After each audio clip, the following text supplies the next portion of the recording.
Two weapons, one cage, a war that forgot to warn them. The most dangerous thing inside those walls wouldn't be each other. I hope you'll have a wonderful time.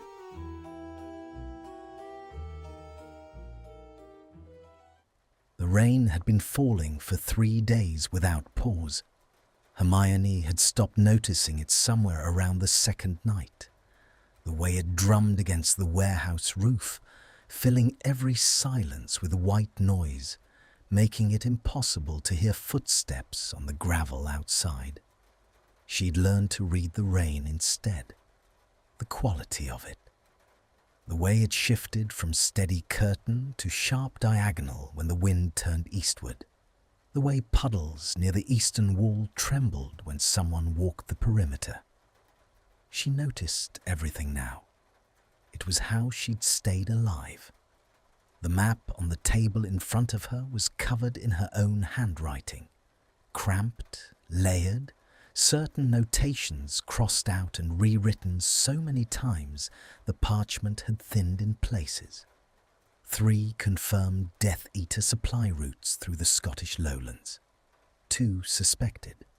1 that she'd been watching for 6 weeks, waiting for the pattern to solidify into something she could act on. Tonight, it had. The transfer happens at midnight, she said, without looking up. Across the table, Neville stood with his arms folded, jaws set in the particular way that meant he already didn't like what she was about to say. 1 carrier, 3 vials of essence of Dementis, enough to poison the water supply of 4 Muggle villages. I'm going in alone. Hermione. The route passes through the Cairn district. If I take 2 people, we triple our magical signature. They'll detect us before we're within half a mile. She finally looked up. His face was exactly what she expected. Worry worn so deep, it had become a kind of permanent feature. I've done harder extractions alone. You've never gone up against whoever they're sending. The intelligence says it's... I know who they're sending. The name sat between them, unspoken. She didn't need to say it. She'd been reading reports about him for 8 months. The particular signature of his work, the precise efficiency of it, the way targets were neutralized without excess, which somehow made it worse rather than better. There was a coldness in the method that felt almost principled. She hated that she'd noticed that. Neville's arms tightened across his chest. Then you absolutely cannot go alone. Then we absolutely cannot succeed. She rolled the map with practiced hands. I'll signal by 2. If you don't hear from me, don't. Neville. Her voice dropped. Not hard. She didn't have the energy for hard. Not with him. Not after everything. Trust me. He looked at her for a long moment.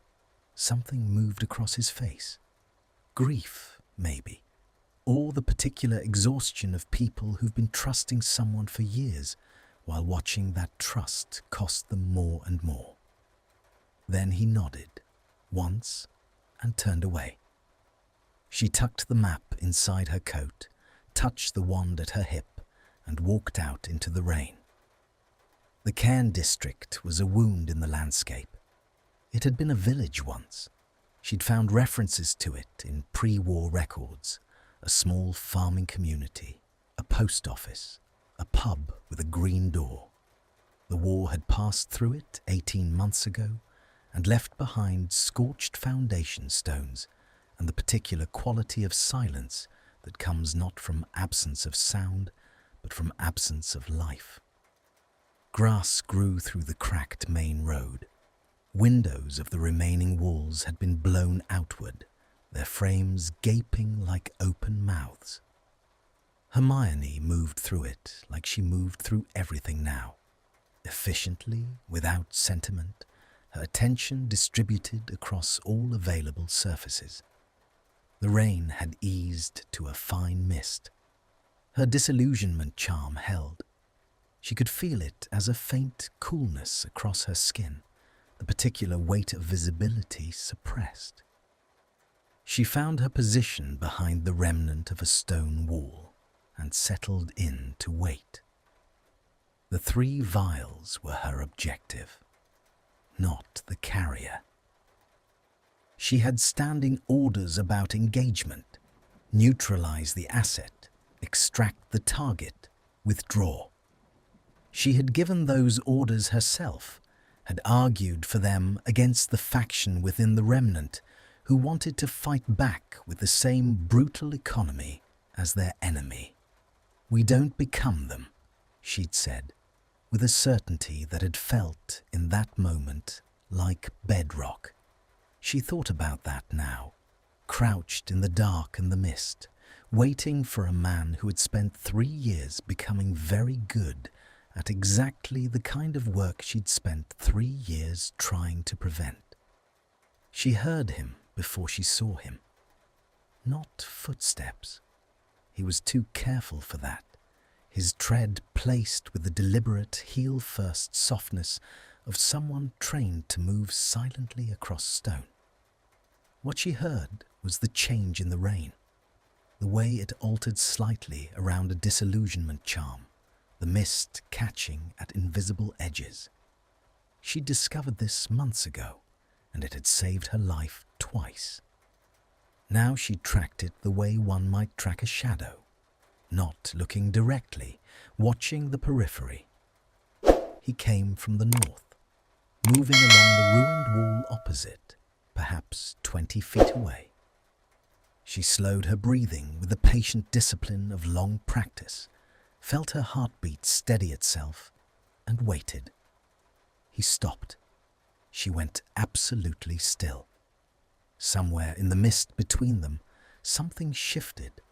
A pressure change, a kind of atmospheric tension that had nothing to do with the weather. She recognized it with the sick, precise clarity of someone who has spent too long studying danger. He knew she was there. His disillusionment dropped first. She registered it as a kind of visual static, reality reassembling itself around a figure that had been present all along. Tall, pale, the dark planes of his face half lit by what dim light the clouds permitted.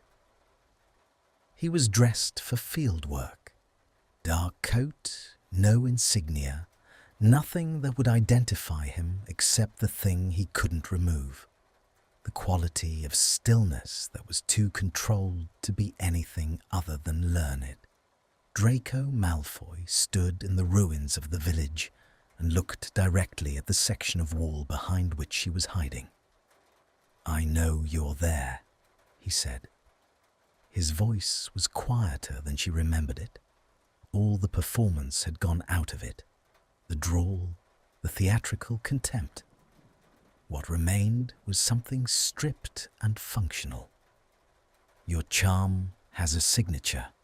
I've been reading reports about you long enough to recognize it." Her own disillusionment fell away. She stood, wand leveled, and watched his expression do something she hadn't expected. Nothing. It did nothing at all. That was, somehow, more unsettling than whatever reaction she'd braced for. Draco Malfoy looked at her across 20 feet of mist-wet rubble and simply looked with a steadiness that cost him something she couldn't name. "Granger," he said. "Malfoy." The word came out level. She was proud of that. "Step away from the case." His right hand held a leather case, old, unassuming, the kind of thing designed not to be noticed. He didn't step away from it. He also didn't raise his wand, which was at his side, and this presented a tactical problem she hadn't anticipated. It is significantly harder to hex someone who isn't threatening you. "You're alone," he said. It wasn't a question. "So are you." Something moved across his face at that, quickly, like a reflection disturbed by a dropped stone, and then gone. "Orders?" he asked. "Retrieve the case. Neutralize the carrier." She kept her wand steady. "You?" A pause. The mist moved between them. "Same," he said, in reverse.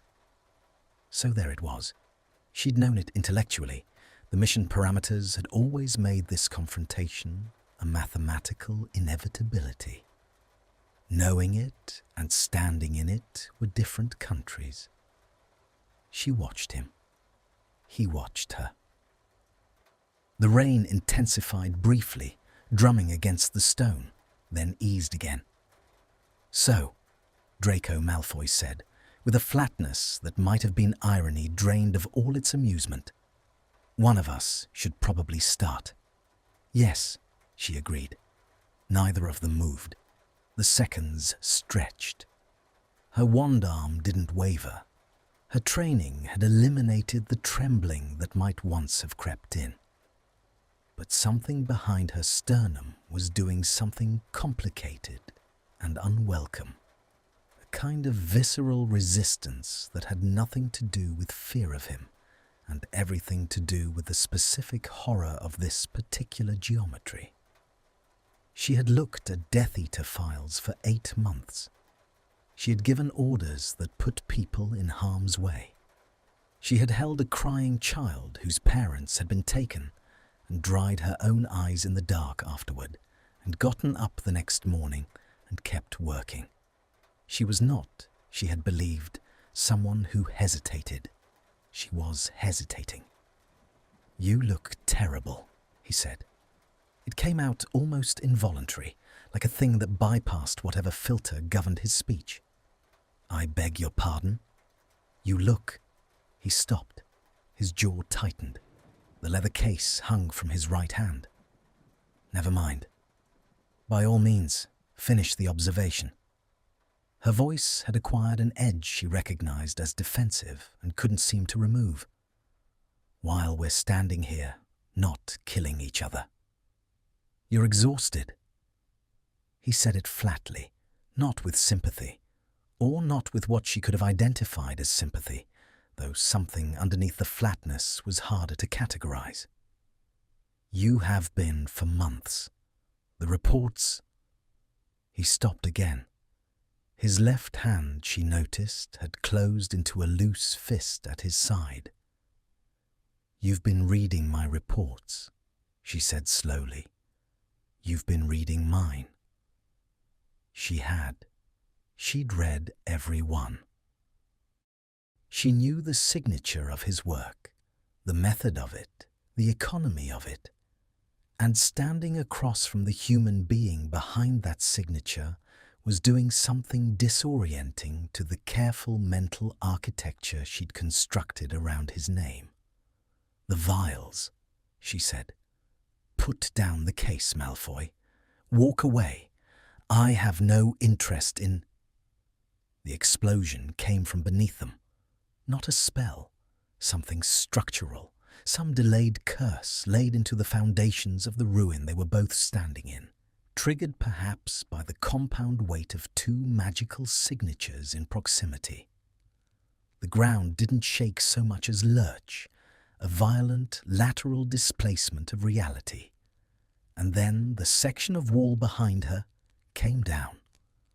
Hermione threw herself forward purely on reflex, the instinct of 3 years of fieldwork overriding conscious thought, and found herself stumbling through the space between them as the stone collapsed in a cascade behind her. Dust and rain. The hollow thunder of rock meeting rock. She hit the ground on her hands and knees, wand still somehow in her grip, and felt the air change, felt the magic change. It settled over them like something dropped from height. A containment ward, triggered by the explosion, designed perhaps as a fail-safe, a trap within a ruin. She felt its edges before she saw its manifestation. A faint luminescence at the perimeter of the rubble field. a kind of atmospheric ceiling, the specific pressure of a boundary spell that had just locked itself into place. She got to her feet, tested it with a finite. It didn't move. Draco Malfoy was 3 feet away from her, covered in stone dust, the leather case still in his hand. He had, she noted with a detached portion of her mind, put himself between her and the falling wall. She did not know what to do with that information. She filed it somewhere complicated and turned to examine the ward. "Containment seal," she said. "I can see that." Triggered by structural failure. Probably a Ministry-era security ward. This district was secured before the fall. She walked the perimeter, counting paces. 8 feet by 12. The ruins of 2 walls, a stretch of open ground, the mist pressing against the luminescent boundary like something curious. "It'll hold until it's manually released, or until—" "Dawn," he said. "The old Ministry wards reset at dawn. We're here until morning." She turned to look at him. He was already looking at her. The leather case was on the ground between them. His wand was at his side. Stone dust was settling in his pale hair, and the expression on his face was the most unguarded thing she had ever seen from him. Not softness, nothing so simple as that, but something raw and undefended that was there for precisely the moment before he noticed her noticing it. And then it was gone, replaced by the familiar architecture of containment, locked in, together, until morning. Hermione Granger, who had survived 3 years of war on the absolute bedrock certainty of her own judgment, felt that certainty develop, for the very first time, a hairline fracture. She sat down on a section of fallen stone, wand across her knees, and looked at the man she was supposed to have neutralized. "Don't touch the case," she said. "Obviously," said Draco Malfoy, and sat down on the opposite wall. The mist pressed against the ward's edge. The rain resumed its patient falling. Between them, the leather case sat in the mud like a secret neither of them had asked to keep, and the long night stretched out ahead, and the only sound was the water and their separate breathing, and the very particular quality of silence between 2 people who are thinking the same thing and would rather face the ward than admit it. She counted his breaths for the first hour. Not deliberately. It was the kind of thing her mind did when it had nothing productive to occupy it. The same compulsive cataloguing that had once organized library books by subcategory and now organized threats by probability. His breathing was slow, controlled in the way that suggested control was a conscious choice rather than a natural state. Every 4th breath had a slight irregularity to it, a fractional pause, as though something interrupted the rhythm from the inside. She stopped counting when she realized she'd been doing it for 20 minutes. The ward's luminescence had settled into a steady, cold blue, the particular shade of old Ministry magic, institutional and impersonal. It lit the ruins without warming them. Hermione could see the leather case clearly in that light, sitting in the mud between them with its terrible, patient contents, and she could see Draco Malfoy with equal clarity, which was considerably more uncomfortable. He had not moved significantly in an hour. His back was against the remaining section of wall, one knee drawn up, his wand resting across his thigh, with the casual precision of someone who sleeps with their eyes half open. His coat was dark with rain and white with stone dust in equal measure.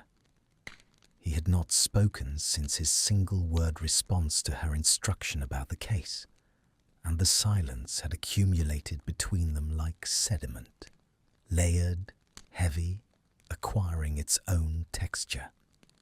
She had spent the first hour constructing arguments for why this was tactically manageable. She had the case within reach, and he hadn't moved to take it back, which suggested either that he had no immediate plan to use its contents, or that he was waiting for an opening she hadn't provided. His wand was visible. Hers was in her hand. The ward prevented exit, but not internal hexes. She'd tested that with a small Lumos variation, confirming that magic functioned normally within the boundary. If he moved against her, she had approximately 1.5 seconds of clear advantage based on position. This was all sensible, all sound. It did not address the problem of the way he'd put himself between her and the falling wall. "You're doing it again," he said, without looking up. She went very still. "Doing what?" "Thinking so hard I can hear it." His eyes stayed on the ward's edge. "You've been staring at the same point on the ground for 11 minutes. You do that when you're working through a problem you don't have a clean answer for." The fact that he knew this about her, that he had read enough, observed enough, paid enough specific attention to recognize the particular shape of her thinking, landed with a peculiar weight. "You've been watching me. I've been briefed on you." A fractional pause. "There's a difference." "Is there?" His jaw moved. Not quite a clench, something more restrained than that. A contained reaction that expressed itself only in the slight shift of muscle beneath pale skin. The Remnant's leader warranted thorough intelligence. It wasn't personal. "And yet you recognized my disillusionment signature." He said nothing. Which was, she was learning, his particular form of acknowledgement. She looked at him directly for the first time since they'd sat down, with the full, deliberate attention she usually reserved for problems she intended to solve. He looked back. The blue light did nothing flattering to either of them. It rendered them both in the sharp, unsparing terms of a winter morning, every line of fatigue visible, every shadow under the eyes accounted for. He looked worse than his file photographs.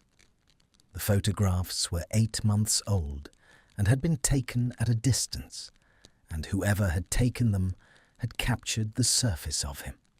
The cheekbones, the carefully arranged expression, the coat that probably cost more than most people's monthly food supply even now. The surface was still present, but there was something beneath it that the photographs hadn't shown, something in the set of his shoulders and the quality of his stillness that registered as a kind of weight being perpetually carried. She thought about what she knew, thought about the reports she'd read, not just the operational ones, the target assessments and mission summaries, but the older intelligence, the things they'd pieced together about what his life inside Voldemort's service actually looked like. What it had cost him to become this precise, this controlled, this utterly stripped of everything that wasn't functional. She thought about his mother, who had died 14 months ago, and whose death had appeared in no official record, only in the changed quality of his work in the weeks afterward. A fractional increase in efficiency that read, if you were paying the right kind of attention, like grief being compressed into usefulness. She had been paying that kind of attention. She had not examined why. "The essence of Dementis," she said, redirecting herself with the relief of practical territory. Where was it going? I won't tell you that. Were you told where it was going? A longer pause. The rain found a gap somewhere in the ruined wall and created a thin trickle of water across the stone floor between them. He watched it without expression. No, he said finally. I'm given objectives, not context. That's convenient. That's operational structure. Something moved through his voice, not quite heat, but a close neighbor of it. The same way you give Longbottom objectives without full context. She opened her mouth, closed it. The comparison was both accurate and maddening, which was a combination she was finding difficult to process gracefully. That's different. Is it? Neville's objectives don't end with villages being poisoned. The quality of the silence changed immediately. A tightening, an atmospheric shift. The ward's blue light suddenly feeling less neutral. Draco's right hand moved slightly, a fractional adjustment of his wand on his thigh that stopped before it became anything more. His face remained still, but his knuckles, she noticed, were white against the wand's wood. No, he said, very quietly. They don't. It was the absence of deflection that struck her. She had braced for the performance of contempt, the drawl, the dismissal, the particular cruelty that had once been his primary vocabulary. He'd been fluent in it at 16, had wielded it with the ease of someone who'd never been made to examine the damage it left. She had prepared, without fully admitting it, for a version of that. What she got instead was a man who absorbed the accusation without flinching and said, "No, they don't," in a tone that contained everything he wasn't saying. She pulled her coat tighter. The cold was settling in properly now, the kind that came from the ground up, from stone that had been rained on for 3 days and had stopped pretending it might warm. How long have you been running field operations? 18 months. Before that, intelligence, analysis, a beat. Recruitment. The last word arrived with a texture that was different from the others, rougher, as though the act of saying it cost something. She knew what recruitment meant. She had the files, names, faces, families, the particular machinery of coercion that the Dark Lord's operation ran on, the way it found vulnerabilities and pressed on them until people broke into compliance. She had worked for a year to undo what that recruitment had done, to find and extract people who'd been bent that way. "How many did you bring in?" she said, before she could decide not to. He looked at her then, fully, directly, with an attention that had a physical quality, like a change in air pressure. His eyes in the ward light were the grey of river ice, and there was something in them that she recognized, after a moment, with a start of discomfort, as the same thing she saw in her own reflection on the bad mornings. The specific look of someone who has a number in their head that they will never say aloud. "Don't," he said. "Don't what?" "Don't do the thing where you take an answer and build a case from it. I'm not on trial." His voice was even. The evenness was doing considerable work.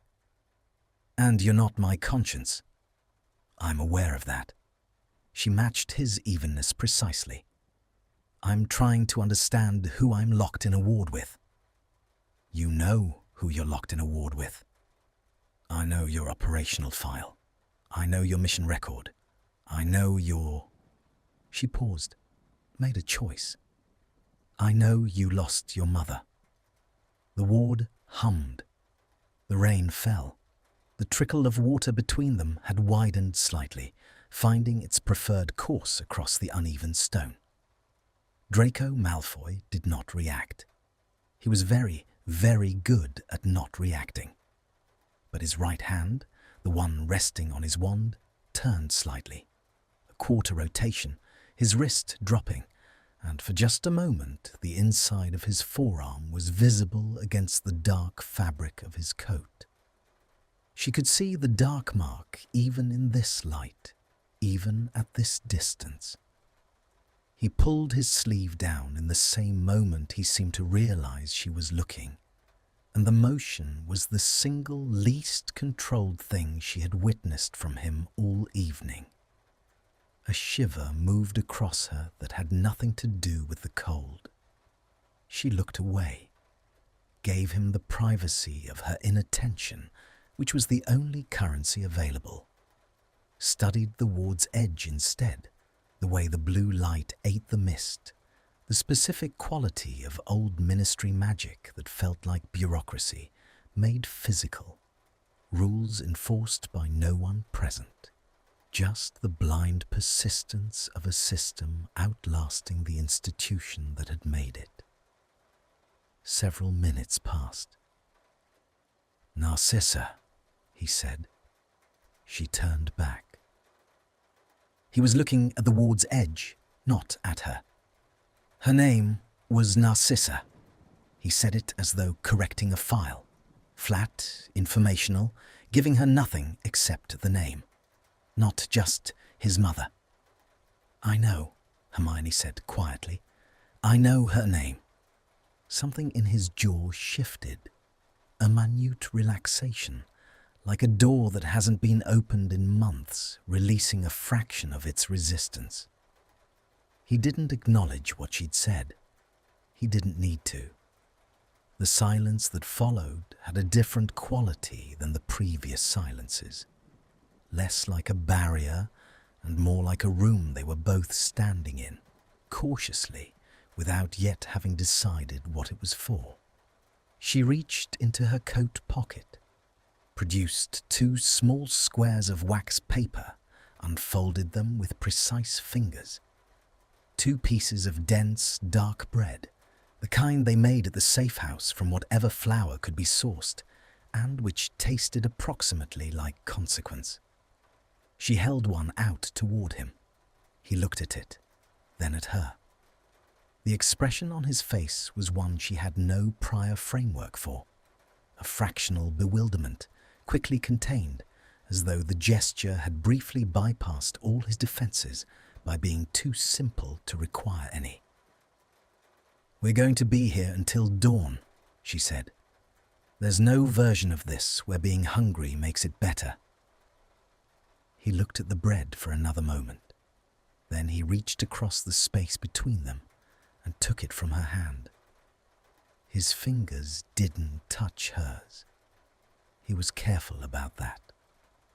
But the leather case was between them, and he had to lean across it. And for just one instant, the distance contracted to something that had a different character than anything the previous hours had established. She was aware of his proximity as a kind of atmospheric fact, the warmth of him against the cold, the specific gravity of a body that was less than an arm's length away instead of 8 feet. Then he straightened, and the distance restored itself, and they sat on their separate sections of fallen stone and ate their separate pieces of bread in the blue, impersonal light of a ward neither of them had made. "Granger," he said when he had finished. "Yes." A pause long enough that she thought he'd changed his mind.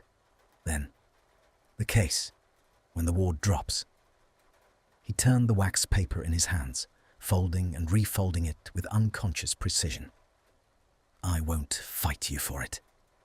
She absorbed this, turned it over, looked for the seam in it, the concealed edge, the operative advantage being constructed, found nothing she could identify with any confidence.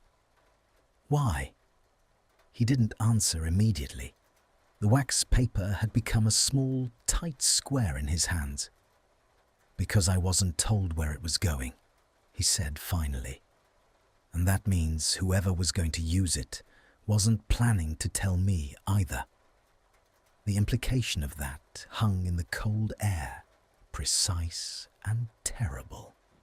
Hermione looked at the leather case in the mud between them, at its 3 vials of something designed to move through water invisibly and reach people who would never know what had reached them, and felt something that was not quite grief and not quite anger, but occupied the same geography as both. She looked back at him. He was still looking at the wax paper. "Draco," she said. The name came out before she decided to use it, and she felt the choice register in the air between them like a stone dropped in still water.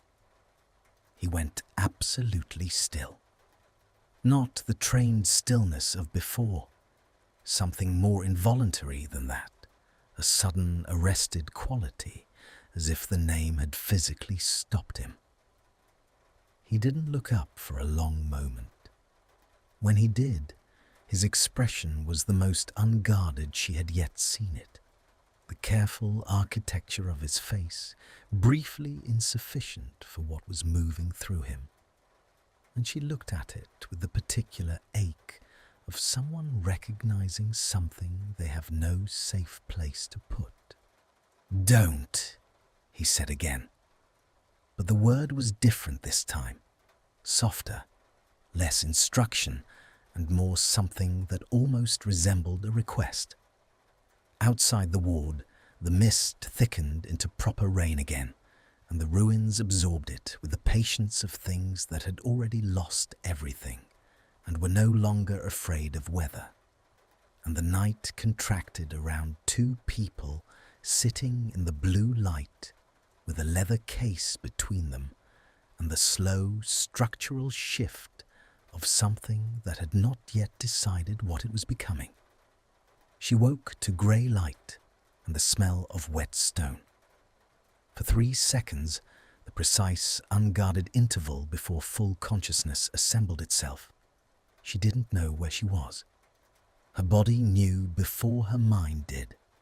The cold coming up through her coat from the stone beneath her, the particular ache of a spine that had spent hours against an uneven surface, the absence of the safe house sounds she'd learned to sleep through. No distant murmur of voices, no creak of the warehouse structure settling in the wind. Then she heard his breathing and remembered everything. She hadn't meant to sleep.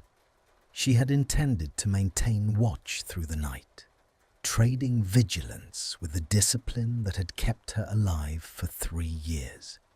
Somewhere around the 4th hour, she had apparently made a different decision without consulting herself about it, because she was lying on her side on the cold stone floor with her coat pulled up to her chin and her wand still in her right hand. And Draco Malfoy was sitting 4 feet away, awake, watching the ward's edge lose its blue luminescence as the dawn came in. She sat up, pushed her hair back from her face with the automatic, practiced motion of someone long past caring what they looked like first thing. Her wand was still functional. She checked it before anything else, the habit too deeply grooved to skip. He didn't comment on the fact that she'd slept. He didn't look at her with the particular expression she might have expected from a man who'd had hours of unguarded access to an enemy and hadn't used it. He simply turned his head when the sound of her movement reached him, registered her awakeness with a single glance, and returned his attention to the ward. 20 minutes, he said. Maybe less. She stood, moved her weight between her feet to restore circulation, and looked at the ward herself. He was right. The luminescence was fading at the edges, the old ministry magic losing its nocturnal hold as the sun came up somewhere beyond the clouds. She could see the ruins more clearly now, the full extent of the wall that had come down, the scattered stones and the muddy ground and the leather case still sitting exactly where it had been all night, undisturbed. She looked at it, then at him. "You didn't sleep?" "No. Couldn't or wouldn't. A beat. Both." She accepted this without pressing it. There was something in the quality of his wakefulness that she recognized from her own worst nights. The kind of sleeplessness that isn't about external threat, but about whatever happens when the internal noise gets too loud to survive lying down. She had her own inventory of those nights. She did not keep it anywhere she looked directly. She crouched beside the leather case and opened it. The 3 vials were intact, cushioned in black cloth, each sealed with a dark wax stamp, bearing a mark she'd learned to recognize and had never managed to make herself feel neutral about. She closed it again, latched it, straightened. "My extraction point is 2 miles east," she said. "There's a port key at the base of the old signal tower, active until 8. He said nothing. "You could..." She stopped herself, examined what she'd been about to say with a kind of horrified clarity, the way you might examine a structural crack that had appeared overnight in something load-bearing. She finished the sentence differently. "You should be clear of this area before full daylight." "I know how fieldwork functions, Granger. I know you do." She kept her voice level. The leather case handle was cold in her grip. "I'm saying it anyway." The ward's edge flickered. A section of the luminescence dissolved entirely, a gap in the boundary appearing at the northern perimeter, widening as she watched. The old magic releasing its hold with the graceless inevitability of bureaucratic systems. Not dramatic, just done. She should leave. She knew this with the same clean certainty with which she knew most operational facts. The ward was down, the objective was in her hand, the extraction window was finite. There was no tactical reason to remain in this ruin for another moment. She remained for another moment. "Your arm," she said. She had not planned to say it. His entire body registered the words before his face did. A barely perceptible drawing inward, a fractional shift of his left arm against his side. "What about it?" "Last night, when you..." She chose her words with the precision of someone navigating ground she hasn't fully mapped. "I saw you flinch." "I don't flinch." "You did." Not accusatory, just factual the way she stated most facts. "I've been studying the mark. There are accounts from people who've been extracted from service about what prolonged connection to it does." She watched his jaw. The muscle there was doing its contained, expressive work again. The pain increases with proximity to him, with every completed mission. "Granger!" Her name in his mouth was a warning. "I'm not asking you to confirm intelligence." She held his gaze. "I'm telling you, I know it hurts." The silence that followed had a specific texture, dense, pressurized, the kind that forms when something true has been said in a space that has spent a long time accommodating nothing but necessary things. He looked at her with an expression she could not fully translate. It wasn't the rawness of last night, when the name Narcissa had briefly unmade his composure. It was something more defended than that, but the defense had a quality of effort that hadn't been visible at the beginning of the night. "You have a port key to catch," he said. "I have 12 minutes. Then you're wasting them." She took a breath, let it out slowly. The case in her hand felt heavier than 3 small vials had any right to feel. "When did you last eat? Before last night?" "That's not..." "When?" Something flickered across his face. "Yesterday morning." She reached into her other coat pocket, produced the last piece of wax paper bread, held it out. He stared at it with an expression that might have been, on a different face, almost funny. The expression of a man who is prepared for many possible morning-after encounters with a remnant operative, and is not prepared for this one. He took it. "There's a healer in our network," she said, keeping her voice entirely neutral, as though what she was saying was logistical rather than anything else. "If the arm... No. If it gets worse." I said no. But the flatness of it lacked the old architecture of contempt. It was just no. Simple. Human. The refusal of a person who has more reasons to refuse than he has capacity to explain. She nodded, picked up the case, turned toward the gap in the ward where the northern perimeter had dissolved. "Granger."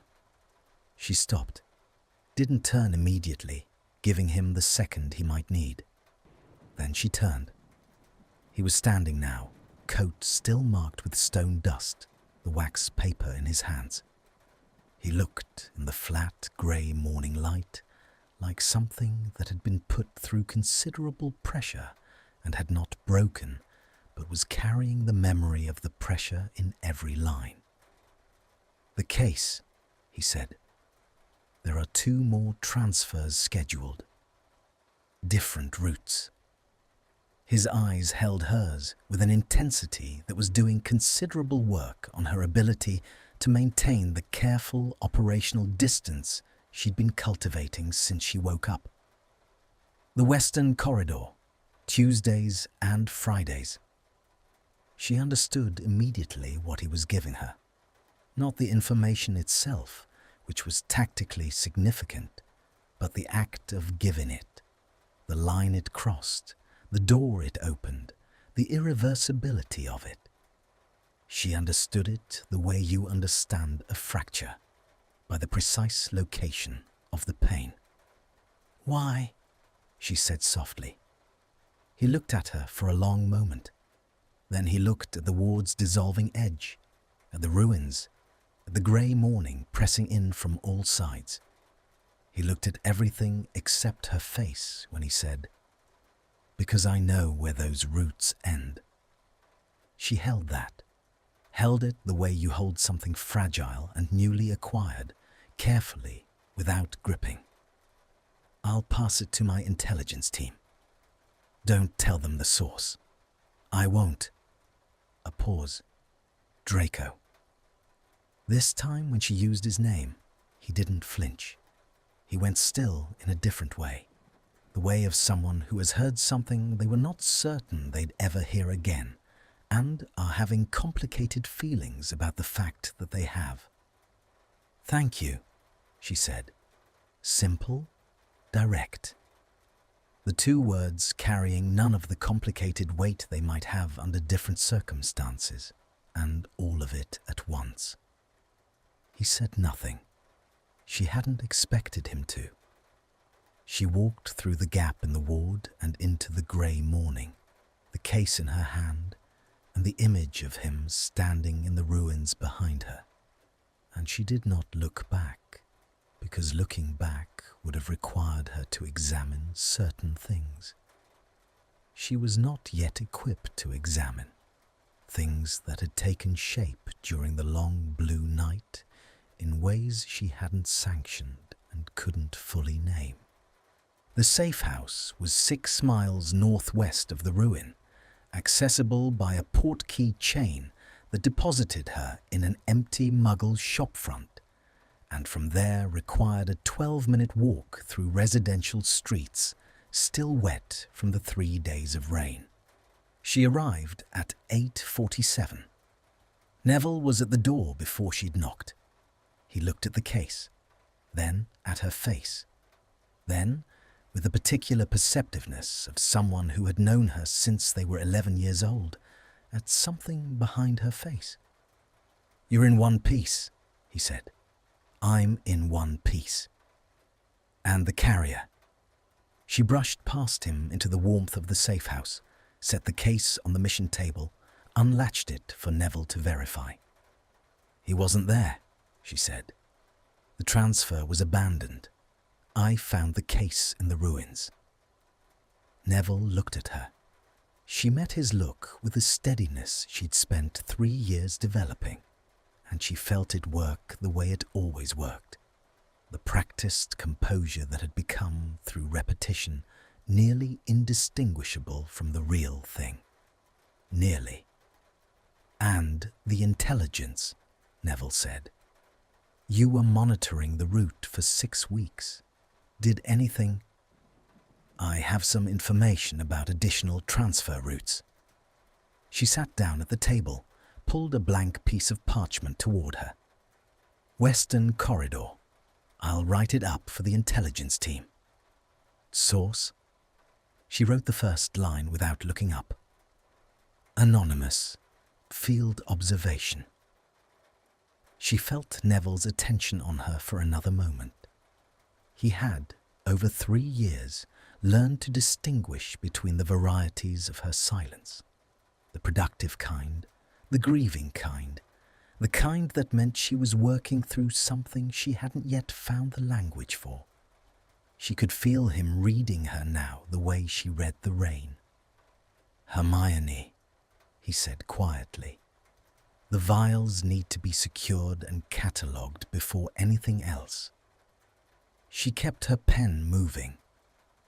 "Can you take them to the lower level?" A pause. Then, with the loyalty of someone who has chosen repeatedly not to ask the questions he probably should. "Yes." He took the case. She listened to his footsteps descend the stairs, and then she was alone at the table with the blank parchment and her own handwriting, and the morning light coming through the boarded window in thin, determined lines. She pressed her pen to the paper, stopped. Her sleeve cuffs were already perfectly straight. She straightened them anyway, the motion slow and deliberate. And then she sat for a moment with her hands flat on the table and her eyes on the middle distance. And she let herself, just briefly, just in the privacy of the empty room, acknowledge the thing she'd been refusing to acknowledge since she woke to the sound of his controlled, irregular breathing in the dark. She had looked at Draco Malfoy across 3 years of war and seen the enemy. She had read his file and seen the agent. She had studied his operational signature and seen the method. Last night, she had looked at him and seen, with a clarity that was neither comfortable nor dismissible, a person. She picked up her pen, began to write the intelligence report, wrote it with the precision and thoroughness that had always been her primary language, the thing she trusted when she trusted nothing else. She did not write about his breathing. She did not write about the wax paper bread, or the inside of his forearm, or the way he had said both when she asked if he couldn't sleep or wouldn't. She wrote the route intelligence, the transfer schedule, the corridor details. She did not write that he had given it to her willingly in the grey morning of a bombed ruin, and that the giving had looked like the most difficult thing he'd done in a long time. Outside, the rain began again, gentle and indifferent, and somewhere in the city, Draco Malfoy was moving through it, and Hermione Granger was sitting at a table writing a report that contained all the facts and none of the truth. And the distance between those two things was, she was discovering, exactly the shape of everything she did not yet know how to hold. 3 weeks passed without word. Hermione told herself this was normal. Intelligence contacts went dark. It was the nature of the work, the necessary rhythm of people operating in spaces where communication itself was a liability. She had assets she hadn't heard from in 2 months, who were simply being careful. Silence was not absence. Silence was frequently survival. She told herself this with considerable thoroughness, and it did not help at all. The Western Corridor intelligence had been good, exceptionally good. Their team had intercepted both Tuesday transfers before the first week was out, neutralized the third on the Friday, and recovered not only the materials in transit, but a secondary cache that the route's organizers had apparently been accumulating for weeks. Neville had called it the most significant tactical success in 4 months. He'd said it over dinner, the safe house version of dinner, which meant tinned food eaten standing around the mission table, with a rare, tired brightness in his eyes, and everyone had felt it, the specific warmth of a genuine win. Hermione had smiled and meant it, and said nothing about the source. She'd told herself that was operational prudence. She examined that reasoning in the quiet hours and found it held, and then she examined what was underneath it and found something less comfortable. She was protecting him. Not his identity as an asset, protecting him specifically, the particular person who had stood in grey morning ruins and handed her information that crossed a line he could never uncross, and had done it looking at the ward's dissolving edge rather than at her face. She was not certain when she had started thinking of him as something to be protected. On the 22nd day, a message came. It arrived the way their field communications always arrived, via an enchanted piece of parchment that appeared in the designated dead drop, a loose stone behind the third pillar of a Muggle underpass 2 miles from the safe house. Hermione collected it herself, as she always collected the drops, because delegation was tactically sound, and she couldn't make herself do it. The parchment was blank. She stared at it in the underpass for a long moment, rain drumming on the concrete above her, and then she turned it over. On the reverse, in handwriting she had never seen before, but recognized immediately. Compressed, precise, the letters formed with the efficiency of someone who had learned early that excess was a vulnerability, were 4 words: East Bridge, tonight, midnight, no signature, none needed. She stood in the underpass and felt her pulse do something she refused to dignify with close attention, and then she folded the parchment into her coat pocket and walked back to the safe house in the rain. She told Neville she was running a solo surveillance check on the northern route. He gave her the look, the one she'd been receiving with increasing frequency, the one that asked questions his mouth had learned, through long practice, not to voice, and nodded, and she left at 11. The East Bridge was a Victorian iron structure spanning a tributary of the Clyde, closed to vehicle traffic, since a Muggle infrastructure failure 3 years prior, and consequently empty most nights. Its ironwork was elaborate and rusting, the kind of structure that had been beautiful once and was now just enduring. Hermione arrived at 11:40 and stood at the midpoint, looking at the water below, which was black and fast-moving and reflected nothing. She heard him at 11:58. Not footsteps. She rarely heard his footsteps. The change in the air, the particular quality of attention that preceded his presence, as though the space around him organized itself differently. He came from the south end of the bridge and stopped 6 feet away, and they stood in the dark with the river underneath them, and she turned to look at him. He looked worse than 3 weeks ago. The stone dust was gone, but something of the ruin had remained, worked its way in beneath the surface. There was a new quality to the tightness around his eyes, a specific kind of fatigue that she had learned to identify as the residue of pain that hadn't been permitted expression. His left arm was at his side, and she watched him not favor it with the concentrated effort of a man who has decided that noticing something makes it real. "You came?" he said.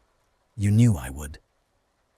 Something moved at the corner of his mouth, not quite a smile, the ghost of one, if smiles left ghosts. "I hoped." The word landed with the gentleness of something that hadn't meant to. She absorbed it without reacting, though absorbing it took more effort than she would have preferred. "The Western Corridor intelligence was good," she said.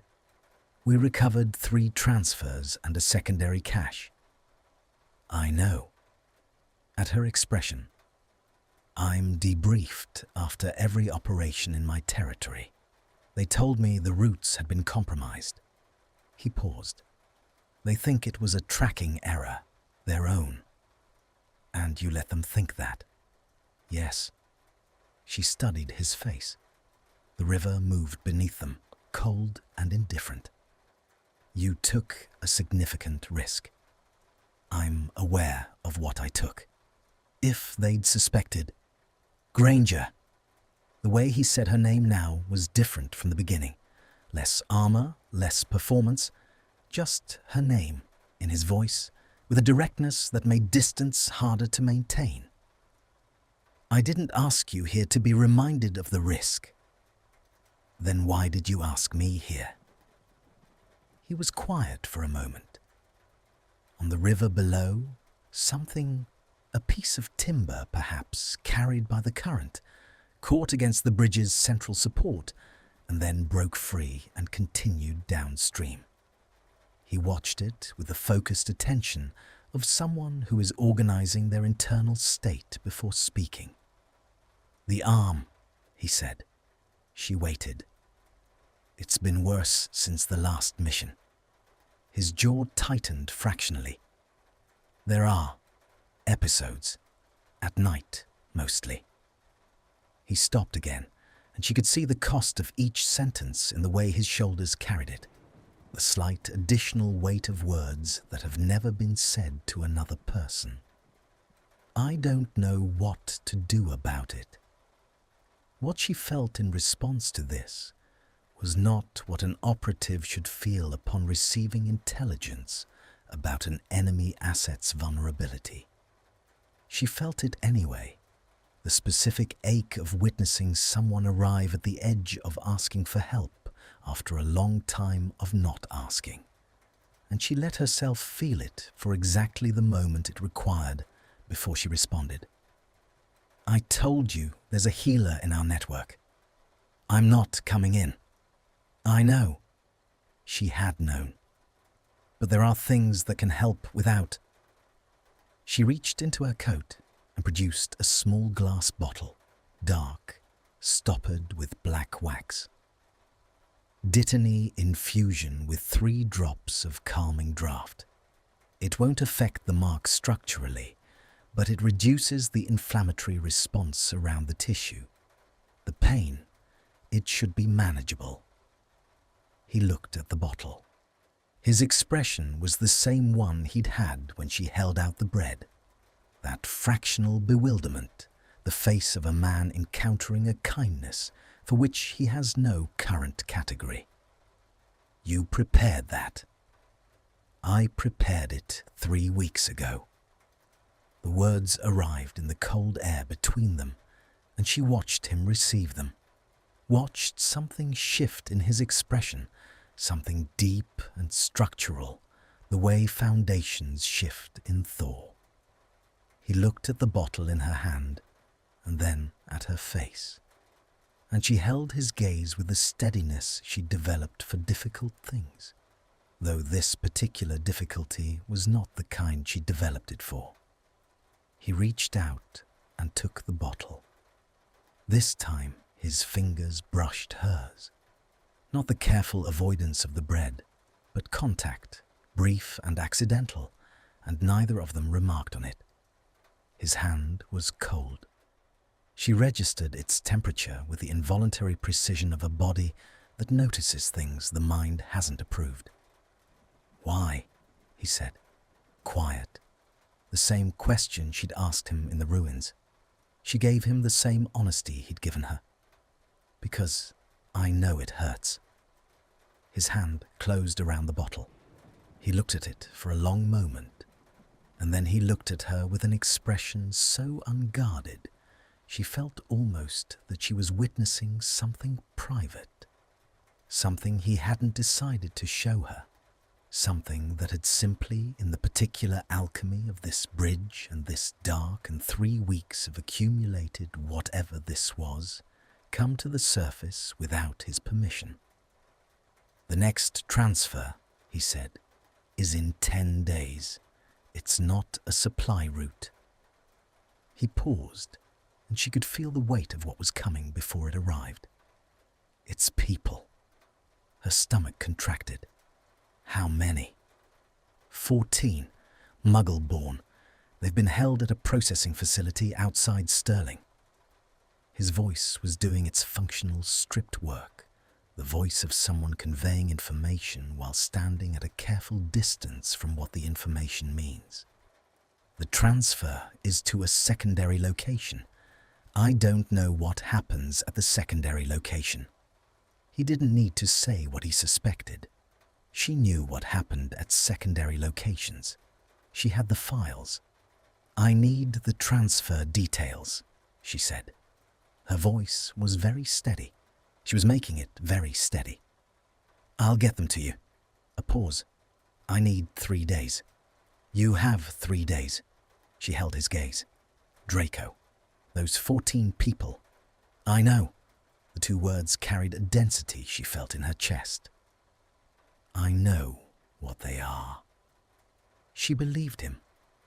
She was not entirely certain when she had started believing him, but standing on the East Bridge in the dark with the rain beginning again, and his face lit by nothing except the distant gleam of a city doing its best to survive, she found she did not doubt it.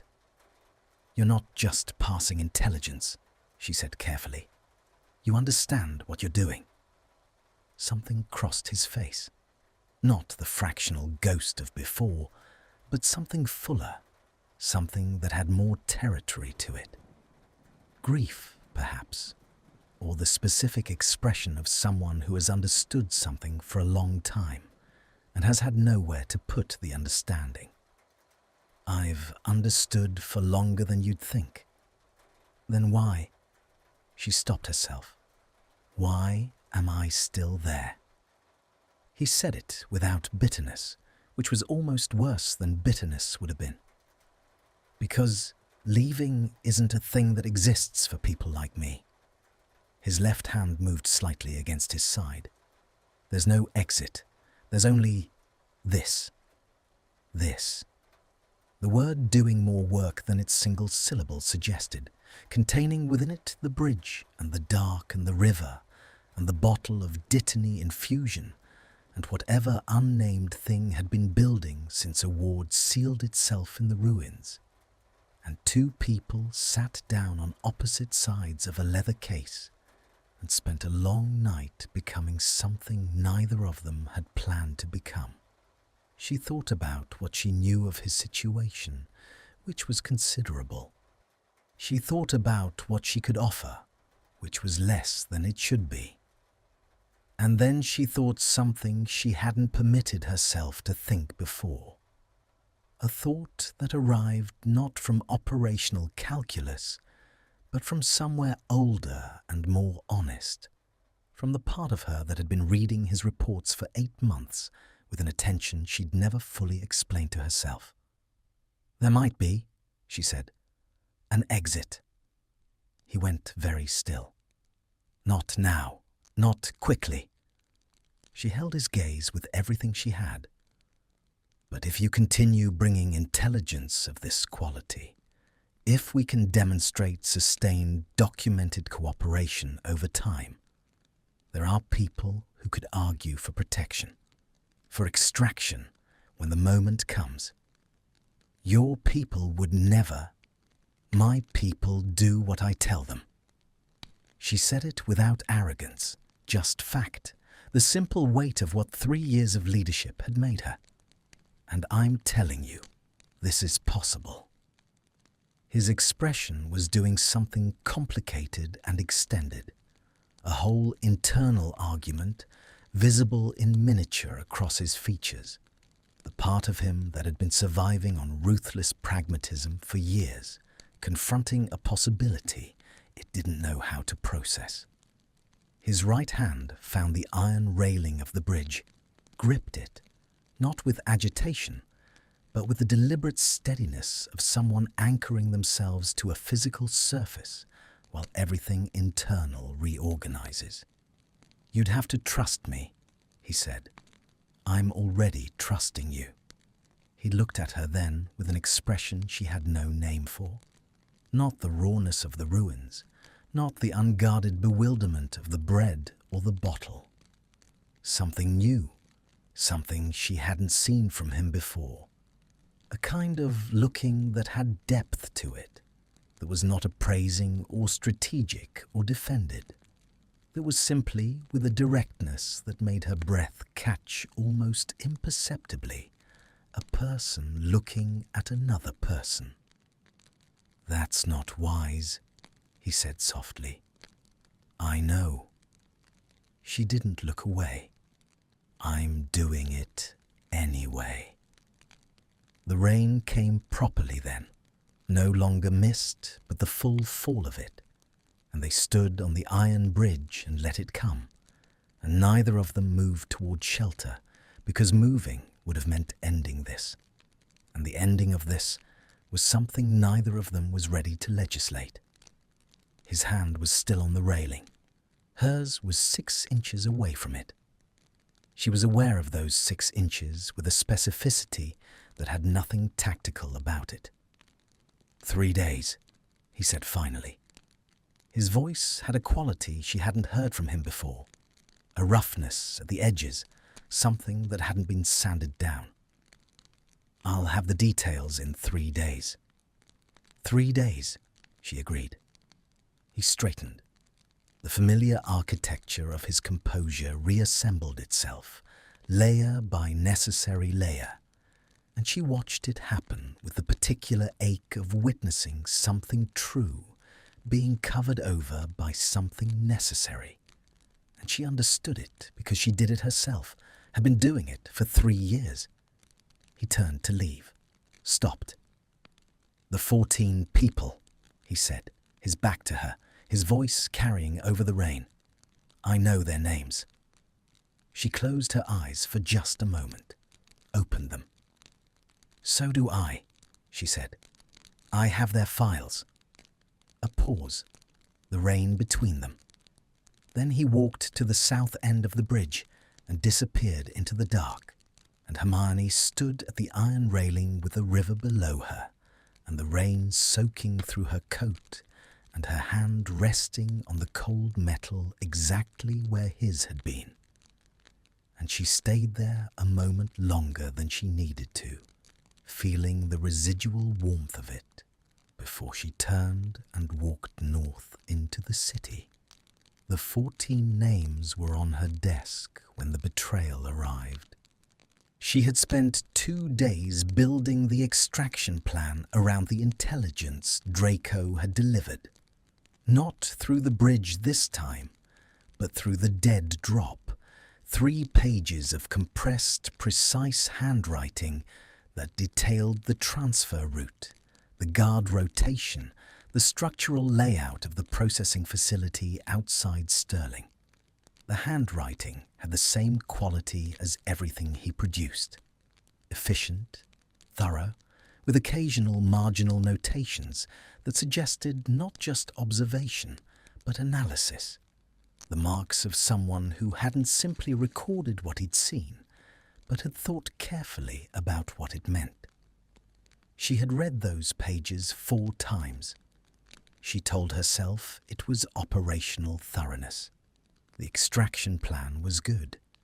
She knew it was good because Neville had read it and gone quiet in the particular way he went quiet when he had no improvements to suggest. They had assigned 6 people. She had assigned herself as field lead, which Neville had opposed with the weary persistence of someone opposing a tide. And she had listened to every argument and overridden them all, and the date was set for Thursday at 2 in the morning. It was Tuesday when everything fractured.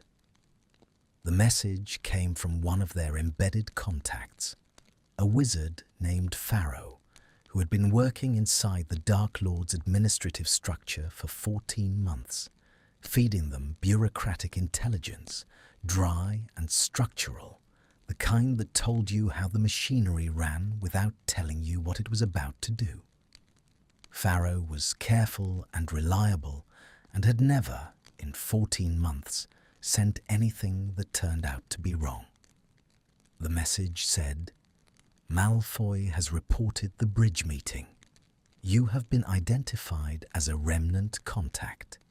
Expect interception. Source confirmed at highest level." Hermione read it 3 times. Then she set it down on the table with the careful precision of someone handling something that might detonate, and she sat very still, and she let the information move through her the way cold moves through a structure, finding every gap, every place where the insulation had been insufficient. Neville read it over her shoulder. She heard his breath change. "The Sterling extraction," he said, "could be compromised." Her voice was entirely level. The levelness was costing her something she could feel in her chest, a tightening, a structural strain. "We have to assume it is. The 14. We pull the team, reassign to secondary objectives. I'll rebuild the plan from a different intelligence base." She stood up. Her hands were perfectly steady. She was watching them be perfectly steady from a slight remove, the way you watch a performance by someone you've coached. "Get word to the 6. Tonight, before anything else." "Hermione!" Neville's voice had a texture she recognized, the particular gentleness he deployed when he was about to say something she didn't want to hear and was going to say it anyway. "The bridge meeting. You told me you had anonymous field intelligence." "I did. From him." She looked at the wall. The safe house wall was bare plaster, stained in the upper corner where the roof had leaked before they'd patched it, and she had looked at it through dozens of difficult moments, and it had never looked back, which was, she supposed, the principal advantage of walls. "Yes." The silence lasted several seconds. When Neville spoke again, his voice was quiet and contained and careful, the way you speak to someone holding something that could break. "How many times have you met with him?" "Twice." She paused. "3 times. "Hermione." "I know. If this is accurate—" He stopped, started again. "If Pharaoh's intelligence is right, then everything he gave us was designed to build your trust before the interception. The Western Corridor. The Sterling facility. All of it." She knew this. She had run the logic herself in the 30 seconds between reading the message and setting it down, had seen the entire architecture of the possibility with the horrible clarity of someone whose mind works very fast when it would rather not. A long play, patient, precise, methodical. Exactly the kind of operation she would expect from someone with his operational profile. The thought made something in her ribcage feel like the wall that had come down in the ruins. The Western Corridor intercepts were real, she said. We recovered genuine materials. A convincing sacrifice. Establish credibility. Then lead you into a compromised extraction where 6 remnant operatives walk into a prepared ambush. Neville's voice was gentle and merciless in equal measure. It's exactly what you do. She turned that over. He was right. It was exactly what she'd do. It was elegant and it was patient.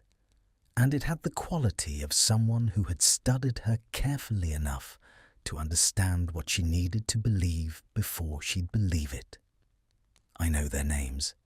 Standing on the bridge in the rain, his back to her, voice rough at the edges. I know their names.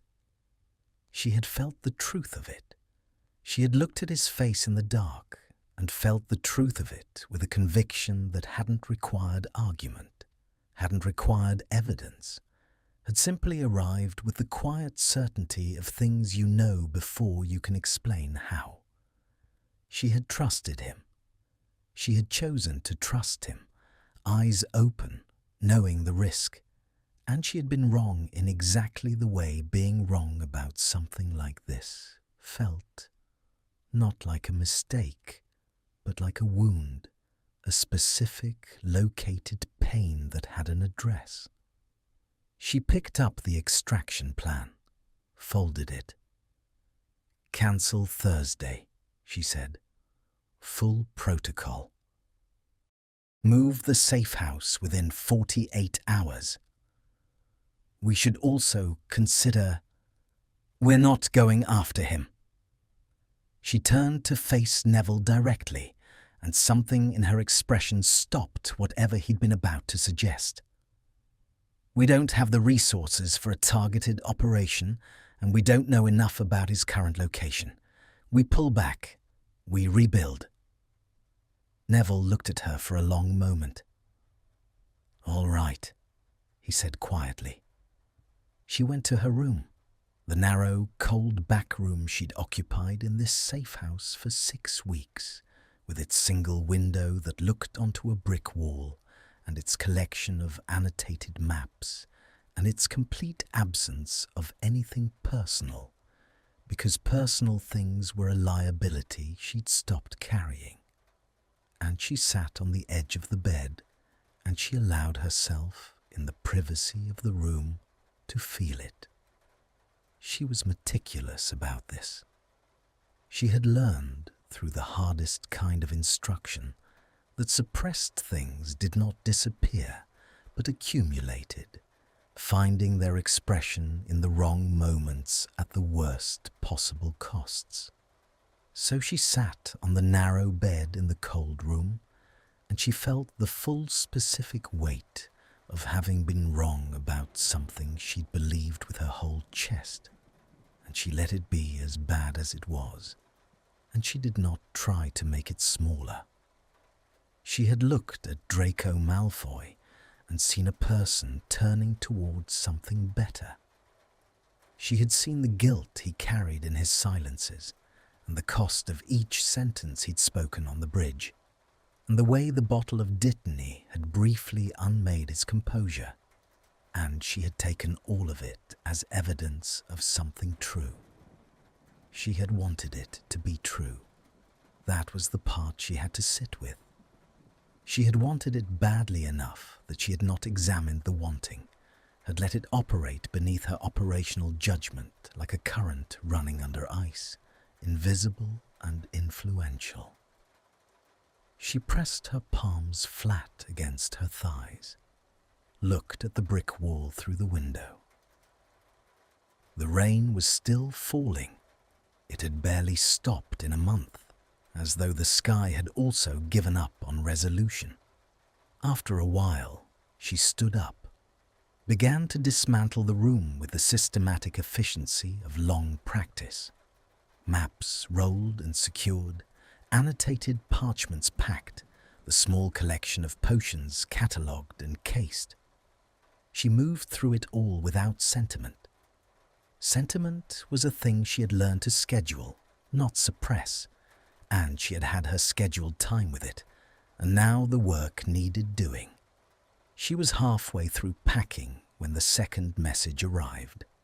Not through the dead drop, through a channel that shouldn't have been possible, a Patronus, silver and bright in the dark corner of the room, a creature she didn't immediately recognize, something lean and angular that cast sharp shadows against the bare walls.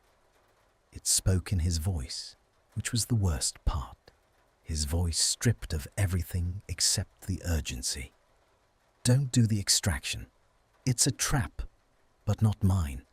Someone sold the 14 names to both sides. Pharaoh is compromised. The message you received is designed to make you trust me less and run the extraction blind.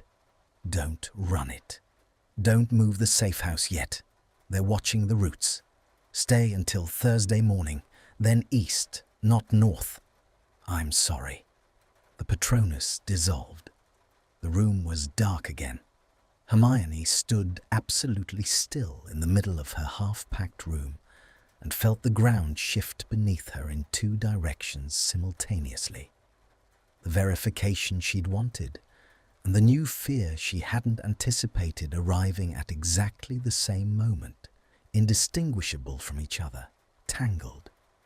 Pharaoh was compromised, which meant the message accusing Draco could be fabricated, which meant she had been played, but possibly not by him, by someone who understood exactly what receiving that message would do to her newly acquired and carefully maintained trust. Or it meant Draco had discovered the accusation and sent a preemptive counter-message precisely calibrated to what she'd need to hear. She could not tell. She sat down on the half-packed bed, and she could not tell, and the inability to tell felt like the most dangerous thing that had happened to her in 3 years. More dangerous than missions, more dangerous than interceptions, more dangerous than the long nights of logistics and fear. Because she had built her survival on the bedrock of her own judgment, and her judgment had just looked at the same set of facts and found two equally possible truths and was standing between them, unable to move. She thought about the bridge, his hand on the railing, her hand 6 inches away. The rain. I know their names. The roughness in his voice. She thought about Narcissa, the way he'd corrected her. Her name was Narcissa, with a flatness that contained multitudes. She thought about the bread, the dittany, the morning in the ruins when he'd sat awake all night and hadn't used the hours against her. She thought about what Neville had said, a convincing sacrifice, establish credibility. She thought about how she would build such an operation, if she were building it, what she would include, what she would make sure the target felt. The problem, the specific, irreducible problem, was that she could construct both cases completely. She had enough knowledge of him, enough carefully acquired understanding of how he worked and what he carried and what his silences meant, to build the case for both versions of him. And that understanding had been built, she recognized now with a cold, clear eye, in the very meetings that were now in question. She stood up, finished packing the maps, left the room's contents otherwise intact. She would not move the safe house, not yet. She would wait until Thursday morning. She would go east. She was making this decision not because she had resolved the uncertainty. She hadn't. But because at the very center of the doubt, beneath all the operational logic and counter-logic and the careful architecture of her own suspicion, there was something quieter and less manageable. Something that had sat across from her on a fallen stone in the blue light of an old ward and eaten bread and told her his mother's name. She was not certain it was wise. She was doing it anyway, and the doing of it felt like standing at the edge of something she couldn't see the bottom of and choosing to step forward, not because she could see where she'd land, but because standing at the edge had stopped being a survivable option. She sat at the small table in the cold room and picked up her pen and began to write a letter she was not certain she'd ever send, to a man she was not certain she could trust, about things she was not certain she'd survive saying. Outside, the rain continued its patient indifference, and the city absorbed it. And somewhere in its dark geography, a silver Patronus had just dissolved into nothing, leaving behind only his voice and the specific ache of a person who has tried very hard to stop feeling things and has, in the end, failed at it completely. Thursday morning came in cold and colourless, the sky the particular white of something that has forgotten what it was before the clouds. Hermione had not slept. She had spent the hours between Draco's Patronus and dawn doing what she always did when sleep became unavailable, working methodically through every variable she could identify. She had reconstructed Pharaoh's 14 months of intelligence, looking for the seam, the place where the fabric of his reliability had been compromised. She had mapped the two possible versions of Thursday's geometry, the version where Draco's warning was genuine, and the version where it wasn't, and what each version required of her. She had also, at some point in the 4th hour, read the letter she'd written. Then she had burned it. Not because it wasn't true. It was true with a precision that had frightened her, reading it back in the thin hours before dawn. But because some truths require the person they're addressed to be present before they can exist safely outside of you. A letter sent into uncertainty was just exposure without witness.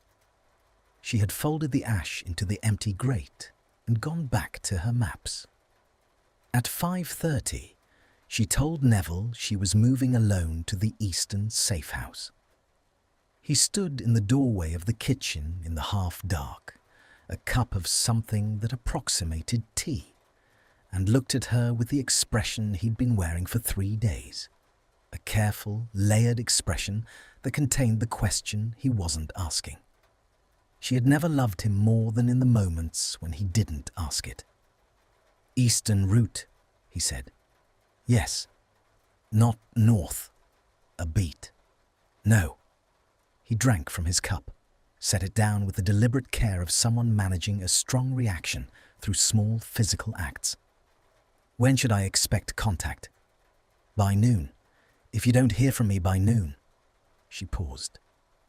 Thought about what she actually wanted him to do in that eventuality, which was more complicated than the standard protocol, because the standard protocol didn't account for the specific variables she was currently navigating.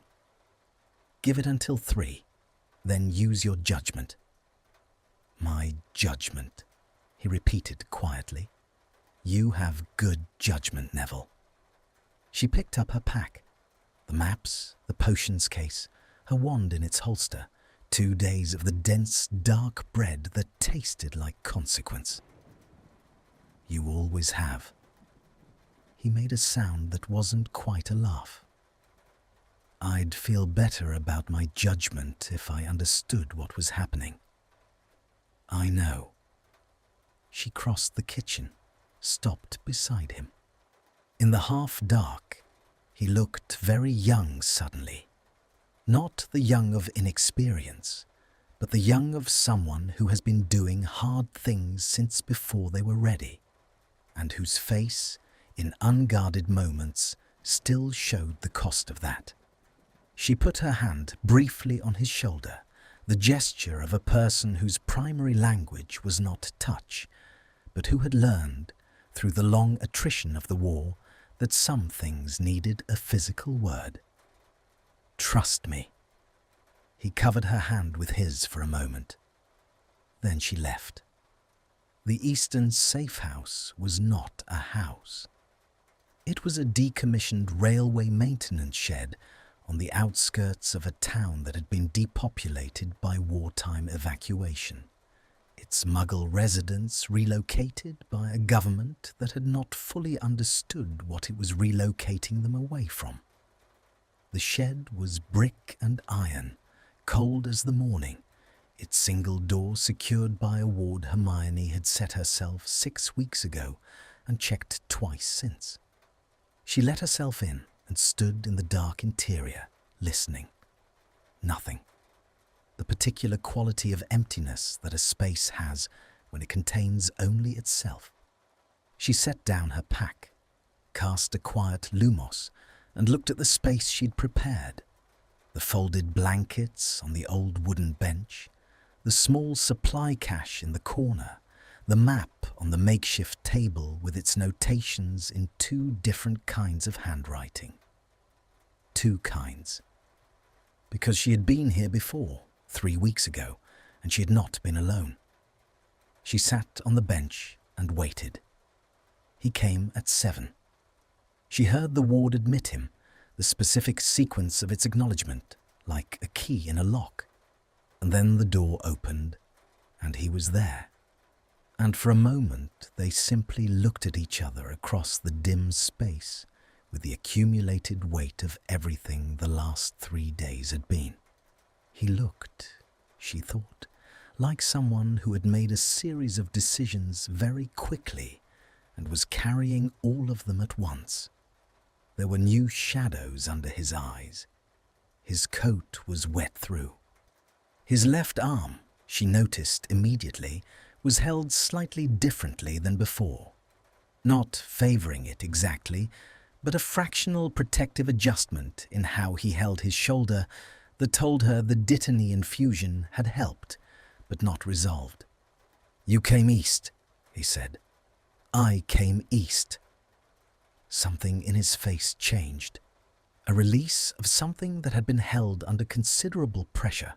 Not quite relief, but close enough to it that the distinction was mostly technical.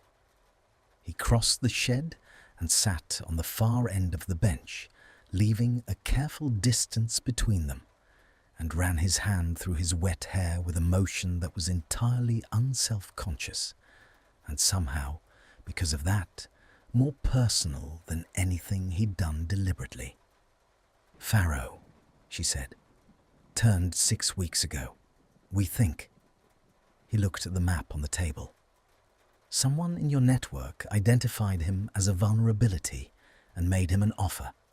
He's been feeding you fabricated intelligence designed to look like his usual quality while redirecting your attention away from their actual operations. And the message accusing you. Designed to neutralize me as your source before the Sterling extraction." His voice was flat and careful, the voice of operational briefing, but his hands, she noticed, were not flat and careful. His right hand was closed on his knee, with a tightness that had nothing tactical about it. "If you'd pulled your team and gone in blind on modified intelligence, you'd have lost 6 people." She absorbed this. "And the 14. A long pause. "Still at the facility." He looked at her directly. "The extraction is still possible. The intelligence I gave you was clean." "How do I know that?" The question landed between them like a stone dropped from height.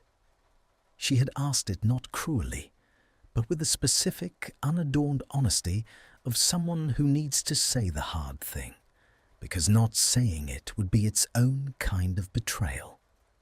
His jaw tightened. His right hand's grip on his knee increased fractionally. "You don't," he said. "Not with certainty. I can't give you certainty." He held her gaze with a steadiness that had cost him more and more as the weeks had passed. The steadiness that she'd watched become less practiced and more effortful. "I can only tell you what I know and let you decide what to do with it." "That's not a verification." "No." Something roughened in his voice. "It's not."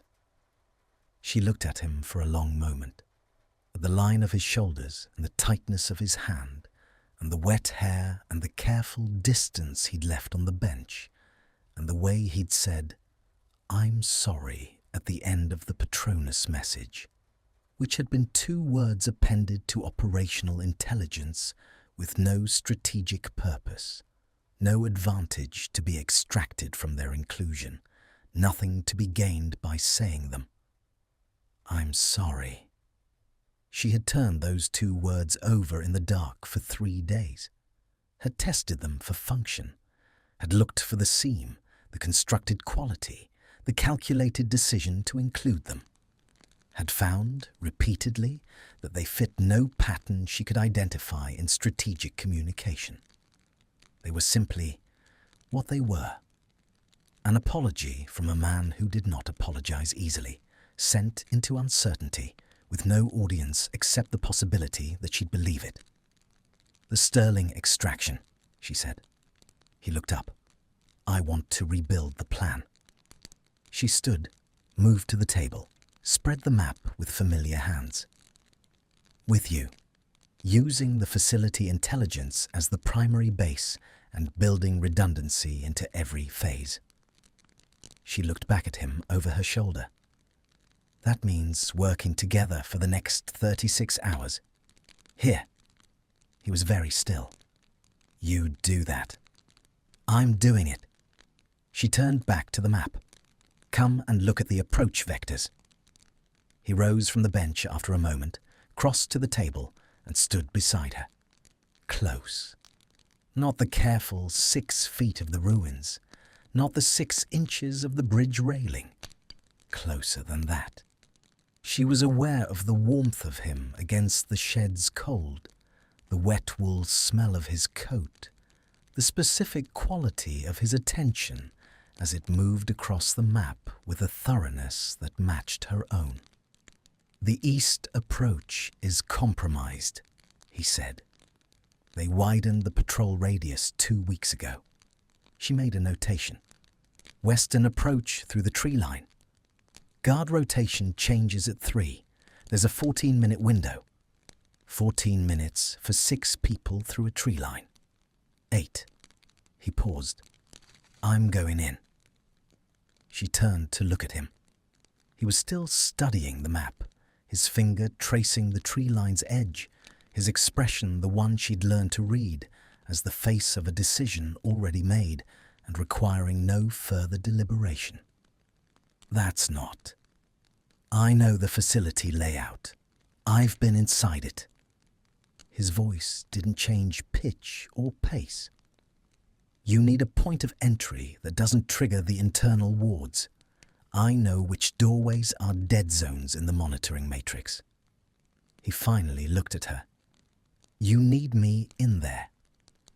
You'd be extracting 14 people from a Dark Lord facility you're supposed to be running operations for." "Yes. If anyone recognizes you, then they recognize me. Simple, final. The face of a man who has moved past the point of calculating exit costs because he's already accepted there might not be one." She looked at him and felt the breath leave her in a way that had nothing to do with the cold. Draco. His name in her mouth landed differently now than it had in the ruins. Heavier, warmer, carrying the accumulated weight of bridges and bread and Patronuses and 3 days of not knowing. She watched it arrive, watched him absorb it with a stillness that was not the trained stillness of before, but something more fundamental, as though the name in her voice required him to be very still, or he would not be able to contain what it did to him. "You'll be burning the last bridge," she said quietly. I know that. There's no operational cover that survives this. I know. After this, she stopped. After this, you can't go back. He looked at her for a long moment.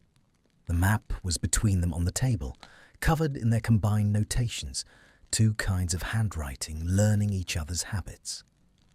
The shed was cold and grey and entirely without comfort, and outside the town was empty, and the sky was still its colourless white, and none of it mattered in the particular way that surroundings stop mattering when something is happening that has more gravity than its context. I don't want to go back, he said. The words were very quiet. She felt them in her chest, the way you feel something that resonates at the correct frequency. Not loudly, but completely. She reached across the map and placed her hand over his. Not the bread, not the bottle, not the accidental brush of fingers on the bridge. Deliberate. Her hand, warm against his cold knuckles, pressing down with a gentleness that was also, beneath the gentleness, entirely certain. He looked at her hand, then at her face. His expression was the most open she had ever seen it. All the careful architecture set aside, not dismantled, but simply set down. The way you set down something heavy when you finally find a place to rest. His eyes were bright in the shed's dim light, with something she recognized because she'd been carrying the same thing, and the recognition of it in him made her breath catch in a way she no longer had any interest in managing. His hand turned beneath hers. His fingers closed around hers, cold and steady, and holding with a care that was, she thought, the most honest thing she'd witnessed from him. More honest than the intelligence, more honest than the Patronus, more honest than anything he'd said on the bridge. This. The deliberate, careful closing of his hand around hers in a cold shed on a colourless morning, with 14 names on a map between them, and no certainty about what Thursday held. They stood like that for a moment. The map between them. The notations in two kinds of handwriting. The plan beginning to take shape, or perhaps something else beginning to take shape. Some other structure built from a different material, laid on a foundation neither of them had planned. We have 36 hours, she said, eventually, soft. Then we should work, he said, and didn't let go of her hand. She didn't let go either. She turned back to the map with her free hand and moved her finger to the tree line's edge and said, "Tell me about the monitoring matrix." And he told her, his voice closer than before, his shoulder almost touching hers. And outside the colourless morning held its cold breath. And inside the shed, two people planned a rescue with their hands intertwined over a map, and the static between them had changed its character completely. No longer the charged friction of opposition, but something that hummed with a different and more difficult frequency. The frequency of two people standing on the same side of something for the very first time. The 14 came out at 3:17 in the morning. Hermione would remember it later, not as a sequence of tactical events, but as a series of images, the way extreme experience tends to compress itself into stills rather than motion. The tree line's edge in the dark, the 14-minute window opening like a held breath, the internal corridors of the facility seen through the cold lens of adrenaline, the faces of people who had stopped expecting rescue and had to be convinced, quietly, urgently, that the hand reaching toward them was real. Draco had known every dead zone in the monitoring matrix. He had moved through the facility's corridors with the fluency of someone who had walked them many times under very different conditions. And she had watched him do it with a sensation that she had no clean category for: the specific, complicated experience of watching someone use the knowledge of a dark place to dismantle it. They had lost 12 minutes to a patrol rotation that had shifted from the intelligence by a single guard. Draco had solved it without hesitation, stepping out of the shadow of a doorway and speaking to the guard in the flat, authoritative voice of someone who belonged exactly where he was, redirecting him down a different corridor with a manufactured urgency that she had watched from 10 feet away, with her hand on her wand and her pulse very loud in her ears. The guard had gone.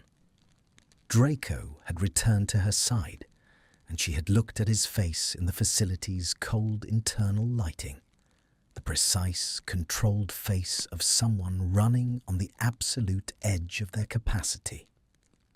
And she had said nothing, because there was nothing that words could do with what she was looking at. They had come out through the western tree line at 3:17 with all 14. No losses. The portkey chain had worked. The new safe house had held. That was 6 hours ago. She found him at the edge of the safe house's back room, sitting on the floor with his back against the wall and his knees drawn up and his head tipped back against the plaster. Not asleep. His eyes were open, tracking the ceiling with the unfocused attention of someone whose body has stopped, but whose mind has not received the message. The safe house was full of people. 14 rescued, 6 remnant operatives, the controlled chaos of medical assessments and documentation, and the particular emotional weather of a space where relief and exhaustion and residual fear are all present at once. Neville was managing it with the quiet competence he'd developed over years, moving between people with a steadiness that she'd long stopped taking for granted. She had moved through all of it, and then she had found him here, in the back room, alone. She sat down on the floor beside him, not at the careful distance of early habits. Beside him, her shoulder an inch from his, close enough to feel that he was real and present, and out of the facility and breathing. He didn't move when she sat down, but his eyes dropped from the ceiling and found the middle distance instead, and the line of his jaw shifted fractionally, the particular adjustment of a face that is acknowledging a presence without having decided yet what to do with it. "The guard," she said, quiet. The back room had thin walls, and she kept her voice below the threshold of the noise outside. "You knew his name?" A pause. "Yes. He was..." She chose her words. "He was someone you'd recruited. 18 months ago." Draco's voice was very flat. The flatness was working very hard. "He has a daughter, 8 years old. I used that." He paused. "I used her." She didn't say anything immediately. She understood the impulse to fill the silence with reassurance. She recognized it, felt it as a pull. And she resisted it because she knew him well enough now to know that reassurance offered too quickly was just a way of not listening, and he was, for the first time, actually speaking. "What's his name?" she said instead, a beat of surprise. She felt it in the fractional shift of the shoulder beside her. "Aldrich," he said. "Aldrich Bevan. And the daughter, Maisie." The name had a different texture than the others, something more careful about its handling. "She has red hair." He kept a photograph in his left breast pocket. "I saw it when I was..." He stopped. his right hand resting on his knee, closed slowly into a loose fist. When I was explaining what would happen to her if he didn't agree to serve. The room held this. Outside, someone was crying quietly. One of the 14, she thought, the young woman with a broken wrist who had been in the facility for 6 weeks. Neville's voice, low and steady, offering something. "He went down the corridor," Hermione said. "Tonight, when you redirected him. He went down the corridor and he didn't raise an alarm." Draco's fist loosened. Yes, he could have. He made a choice. A longer pause. She watched him process this, watched it move across the surface of his expression with the slow, effortful quality of someone receiving information that doesn't fit the structure they've built around themselves. It doesn't. I know it doesn't undo it. She turned her head to look at him. He was still looking at the middle distance, but his profile in the dim light of the back room had lost the facility's tightness. "I'm not offering you absolution. I don't have that to give." She held his gaze when he finally turned to look at her. "I'm saying he made a choice tonight. So did you. And choices accumulate." His eyes were very grey in the dim light and very close, and looking at her with the full, unguarded intensity of someone who has run out of the energy required to look at things partially. "You make it sound simple." "It isn't simple." Her voice was quiet but steady. "None of it is simple, but you are not only the worst thing you've done." She paused. "Neither am I." He looked at her for a long moment. Then he said unexpectedly, "What's the worst thing you've done?" She hadn't expected the question.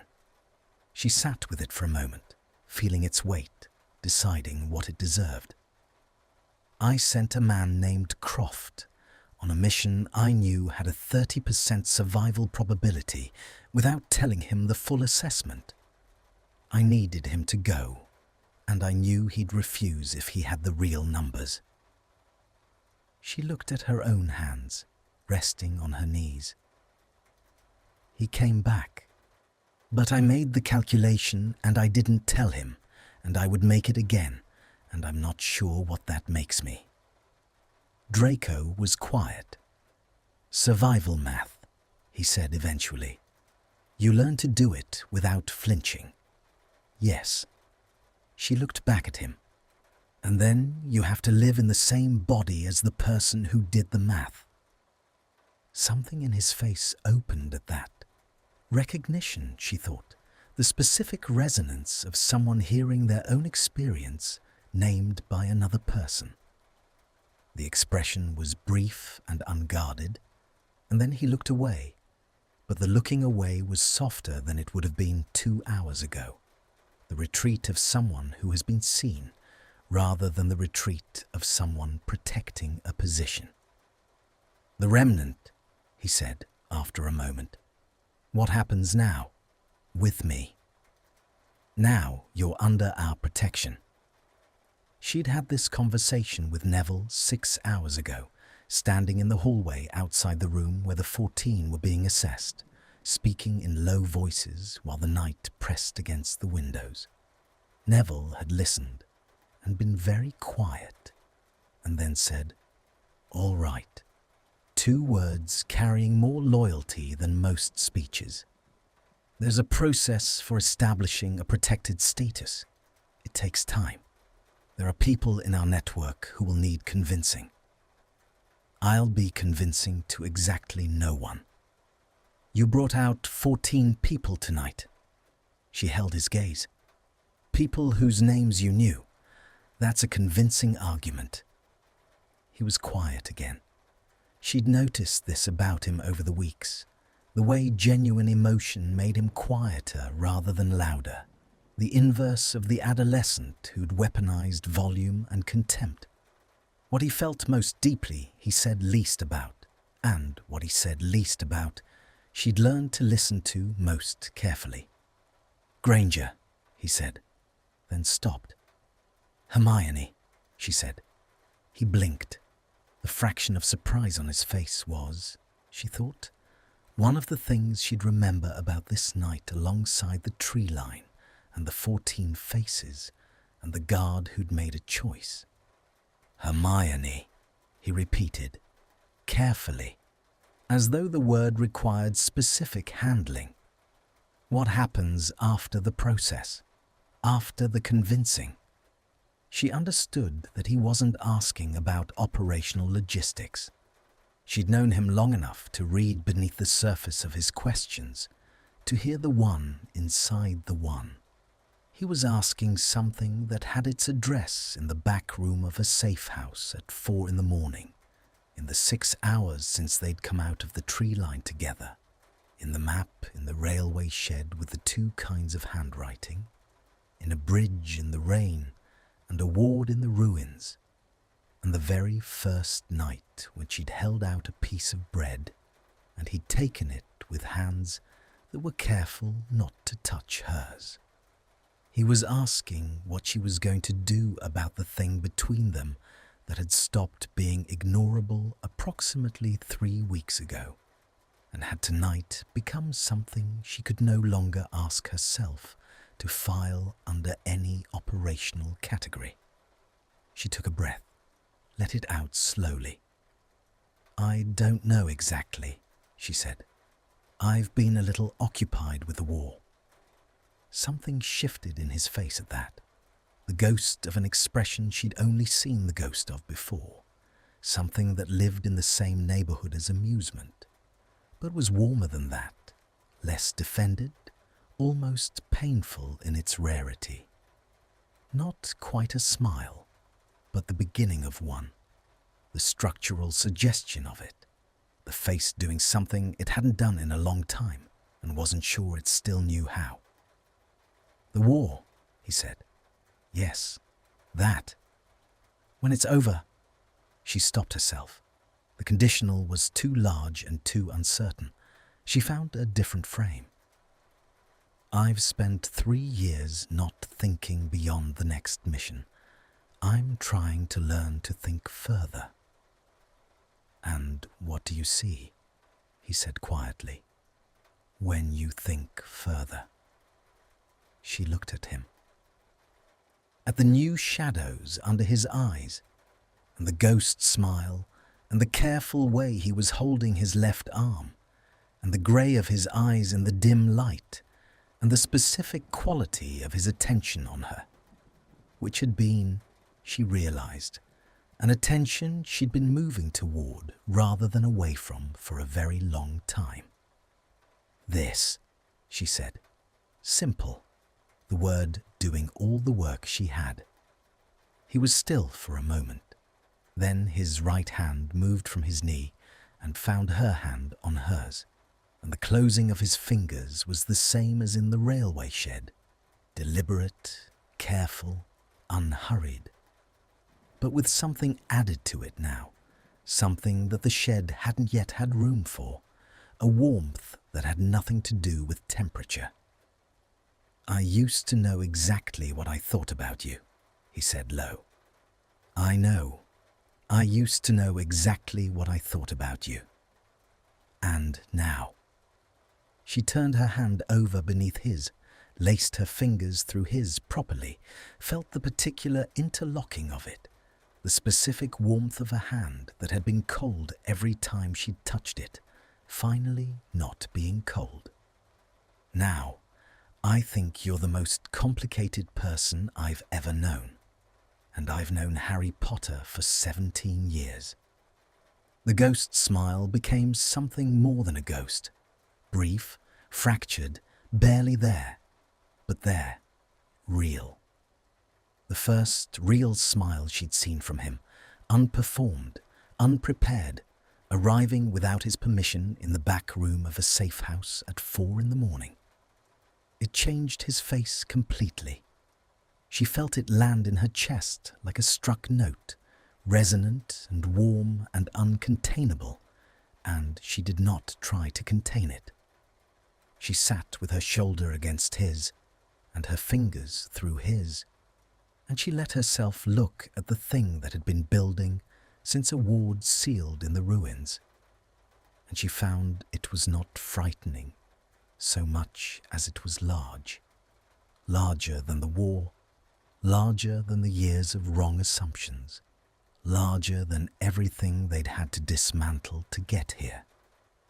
"Maisie Bevan," she said after a while. He looked at her. "What about her? When this is over, we find her father. We make sure—" She paused. "We make sure she's not afraid." He was very still. Then his hand tightened on hers with a grip that was not gentle, that was full and urgent and human, the grip of someone holding something they hadn't known they needed and are now not prepared to put down. He didn't say anything. He didn't need to. She could feel the answer in the grip, in the quality of the silence, in the slow, steadying breath he took beside her in the dim room, while outside the safe house held its 14 rescued and its 6 operatives, and the particular exhausted grace of a night that had cost everything and delivered something genuine. She rested her head against his shoulder.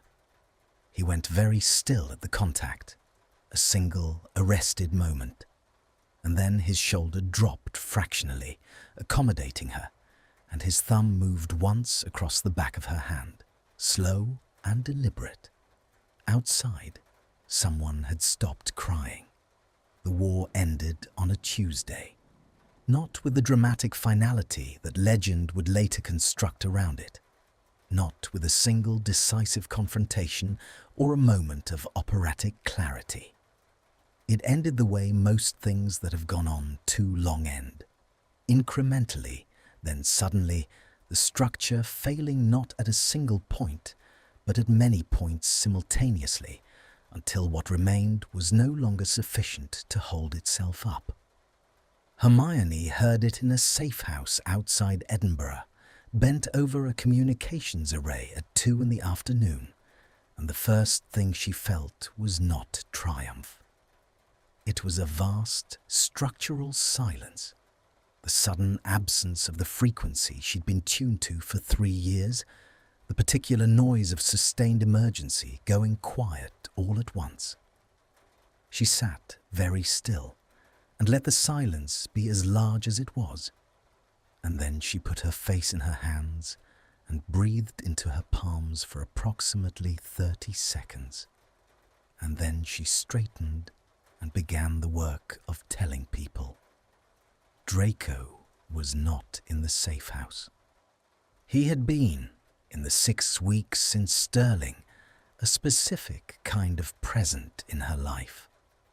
Present in the way of something that has established itself carefully, that has learned the particular geography of another person's boundaries and moves within them with deliberate attention. He had been integrated, slowly, into the remnant structure with the thoroughness she'd promised and the difficulty she'd anticipated. There had been conversations that required her full capacity for argument and her complete willingness to spend political capital she'd accumulated over 3 years.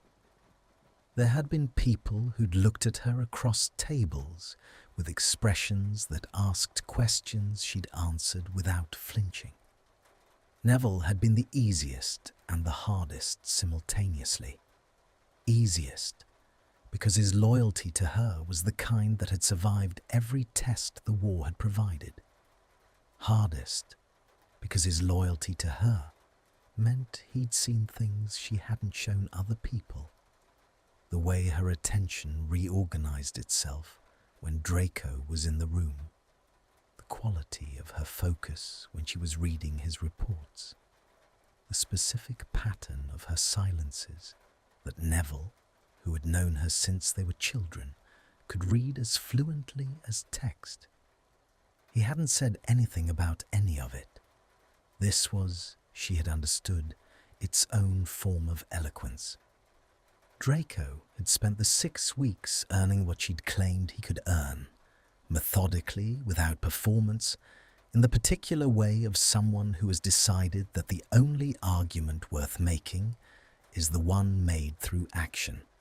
He had been in 3 extractions. He had been in 2 intelligence operations that had yielded results she could describe without qualification as exceptional. He had sat in rooms with people who looked at him with a specific kind of hatred she recognized because she'd once housed a version of it herself, and he had absorbed it without retaliation and done the work. She had watched this from the specific, complicated vantage point of someone who was in the middle of it. What they were to each other had not been named. It existed in the space between names, in the particular quality of the hours after operations, when the adrenaline dropped and the safe house settled, and she would find him, reliably, either at the table with a report or at the window looking out at whatever the window looked out on. And she would sit near him, and they would exist in the same space with a proximity that had gradually, over 6 weeks, stopped requiring justification. He touched her sometimes, not often and never casually, each instance of contact deliberate, freighted with the consideration of someone for whom physical expression was an undertaking rather than a reflex. Her shoulder, when she'd been bent over a map for 4 hours, and her posture was doing something problematic. Her hand, briefly, when she'd received news about a lost asset that had required all her composure to absorb in company. Once, in a corridor at 3 a.m, when they'd passed each other in the dark, the backs of their hands had brushed, and neither of them had moved away. She had catalogued all of it. She had not examined why she was cataloguing it. The answer to that question was one she'd been standing outside of for 6 weeks, waiting to know what to do with. She found him outside. The Edinburgh safe house had a narrow strip of ground behind it, barely a garden, more the idea of one, a patch of grass between 2 walls that received approximately 40 minutes of direct light on clear days. It was not a clear day. The sky was the particular post-rain grey of late afternoon, and Draco was standing at the far wall with his hands in his coat pockets, looking at nothing in particular. She had come outside specifically to find him. She had not admitted this to herself until she was already outside, at which point admission seemed redundant. He turned when he heard her footsteps on the wet grass. His face read her expression before she spoke.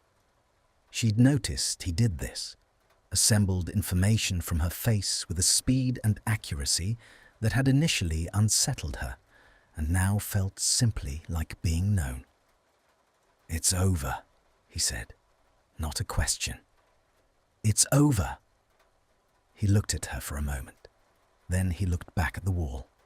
She moved to stand beside him, not quite touching, in the position they developed over 6 weeks, close enough to be unambiguous about proximity, leaving the final inch of distance as something that had not yet been crossed.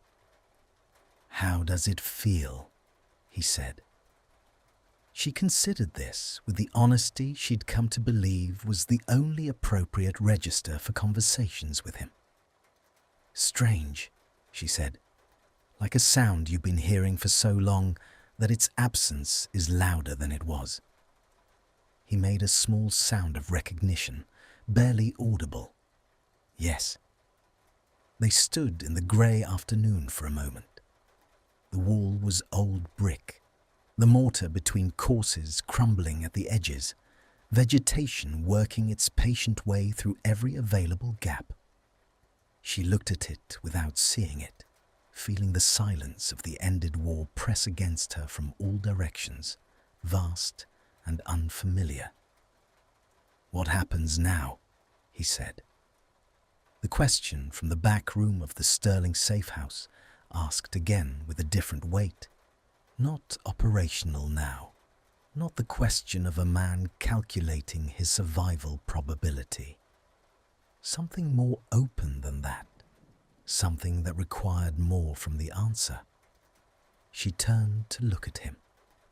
He was still looking at the wall, but his jaw had the quality she'd learned to read as braced. The look of someone preparing to receive an answer that might not be what they need. "I thought we'd start with dinner," she said. He turned to look at her. The expression on his face cycled through something.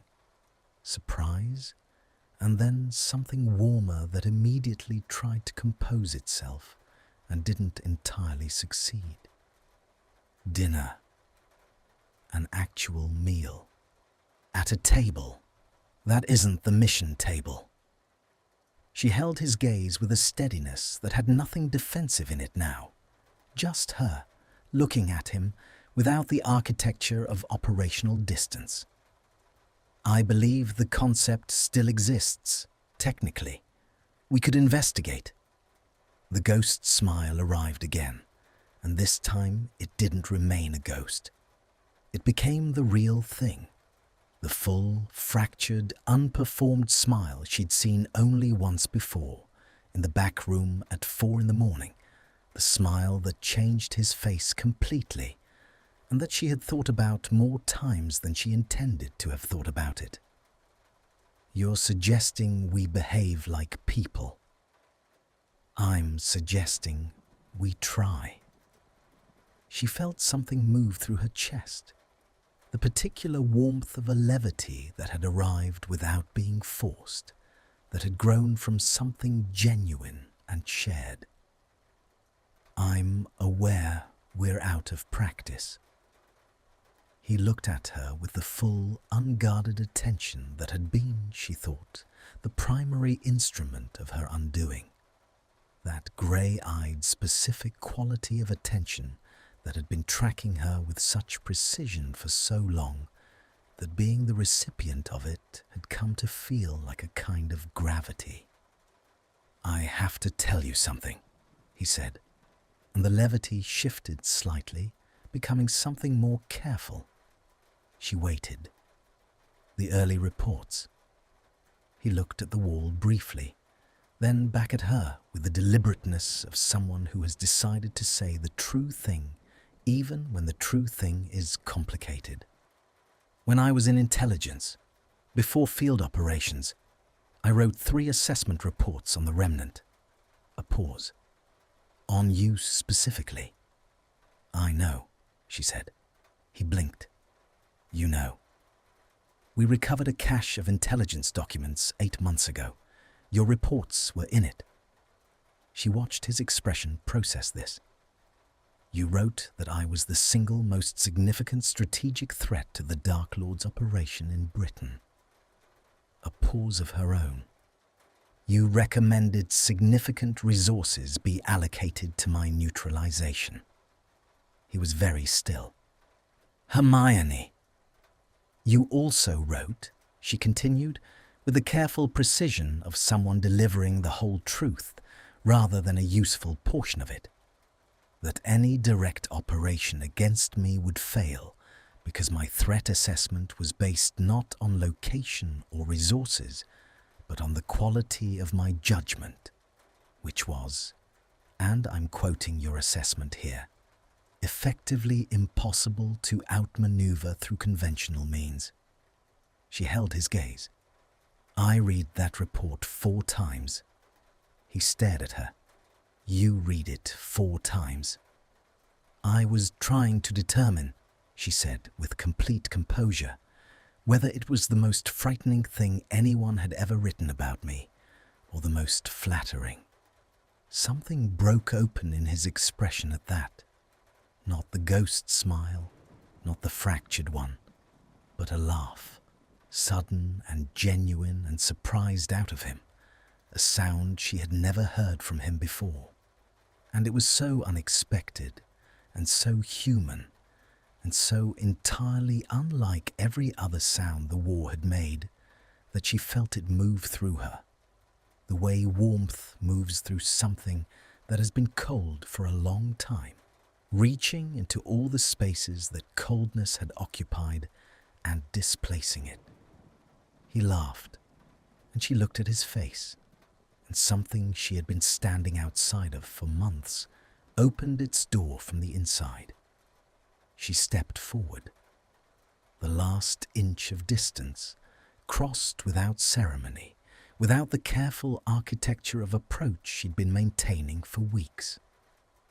She stepped forward and put her hand against his jaw, her thumb at the edge of that unfamiliar, extraordinary expression, and she looked at him from the distance of a breath and felt him go absolutely still beneath her hand. Not the trained stillness, not the defensive stillness, but the stillness of someone so present in a moment that movement would diminish it. His hand came up and covered hers against his jaw. His eyes, this close, were not simply grey. They had depth to them, the layered grey of stone and water and winter sky, and they were looking at her with an expression so clear and undefended that it felt like something she had to be careful with, something that had never been shown to anyone before and deserved the appropriate handling. "I've wanted to," he started. "I know," she said. "Since the bridge. I know." His forehead dropped to hers. She felt the contact as something that resonated through her entire frame. The specific, unhurried meeting of two people who have been moving toward each other for long enough that arrival feels not sudden but inevitable, the way a tide arrives, the way light arrives in a room where the curtains have finally been drawn back. "Hermione," he said, low, her name carrying everything the previous months had put into it. "Yes," she said simply, not an answer to a question he'd asked, an answer to everything. He kissed her, not tentatively. There was nothing tentative left in either of them. The war had made quite sure of that. But with the careful, deliberate attention that was his most fundamental quality, the same attention he brought to everything he decided mattered. His hand moved to the back of her head, his fingers threading through her hair with a gentleness that contradicted and completed the sureness of it. And she kissed him back with the particular honesty of someone who has stopped managing the distance between what they feel and what they show. It was not brief. It was the kind of kiss that contains time, the ruins and the rain, the bridge at midnight, the railway shed with the two kinds of handwriting, the back room at 4 a.m, every inch of careful distance that had been held and then released. It was the accumulation of all of it, arriving. When they separated, it was by the smallest margin, his forehead back against hers, both of them breathing in the grey afternoon with the old brick wall and the narrow strip of ground, and the ended war pressing quietly against all available surfaces. "Dinner," he said, eventually. The word had a warmth in his mouth that it had not had before. "Dinner," she confirmed. His thumb moved against her hair. She felt him smile before she saw it, the particular shift of his cheek against hers, the warmth of it. "And after dinner?" "After dinner," she said. "We behave like people for as long as we want." He pulled back just enough to look at her. His expression was the open one, the undefended one, the one that changed his face completely. And it was also something new, something she was seeing for the first time, something that had required the whole long journey of the previous months to exist. Something that looked, she thought, like the beginning of a person who is no longer surviving, but living. That, he said quietly, sounds like something worth staying for. She looked at him in the grey afternoon light, at the face she had studied in files and across ruins and over maps and through the long accumulated dark of the war's worst nights. And she felt, with a clarity that required no argument, no evidence, no qualification, that he was right. It was. She took his hand, and they went inside, and behind them the narrow garden held the afternoon light for a moment longer before the clouds shifted, and the first real warmth of a sky beginning to clear moved across the old brick wall, and the grass, and the two sets of footprints in the wet ground where two people had stood at the end of a long war and chosen, with their whole and complicated hearts, to begin. This story with a simple question: what if the person you were taught to hate was just afraid? Draco didn't begin as a villain in my mind. He began as a boy who was never given a choice. And Hermione didn't begin as a hero. She began as someone who was just trying to hold everything together. The war in this story is not really about magic. It is about what happened to people inside a long darkness, how it changes them, how it breaks them, and sometimes, very rarely, how it showed them something true about themselves. I wanted to write about two people who see each other clearly, not the enemy, not the file, not the name, the actual person underneath of all that. That moment when you stop seeing a symbol and start seeing a human being, I think that is where love always begins. Not in the easy moments, in the hard ones, in the ruins, in the rain, in the long nights when there is nothing left to perform. Draco gives Hermione the most honest thing he has. Not information, not protection, just truth. And she gives him the same. That is the whole story, really. Two people choosing to see each other in the middle of war that told them not to. Thank you for listening.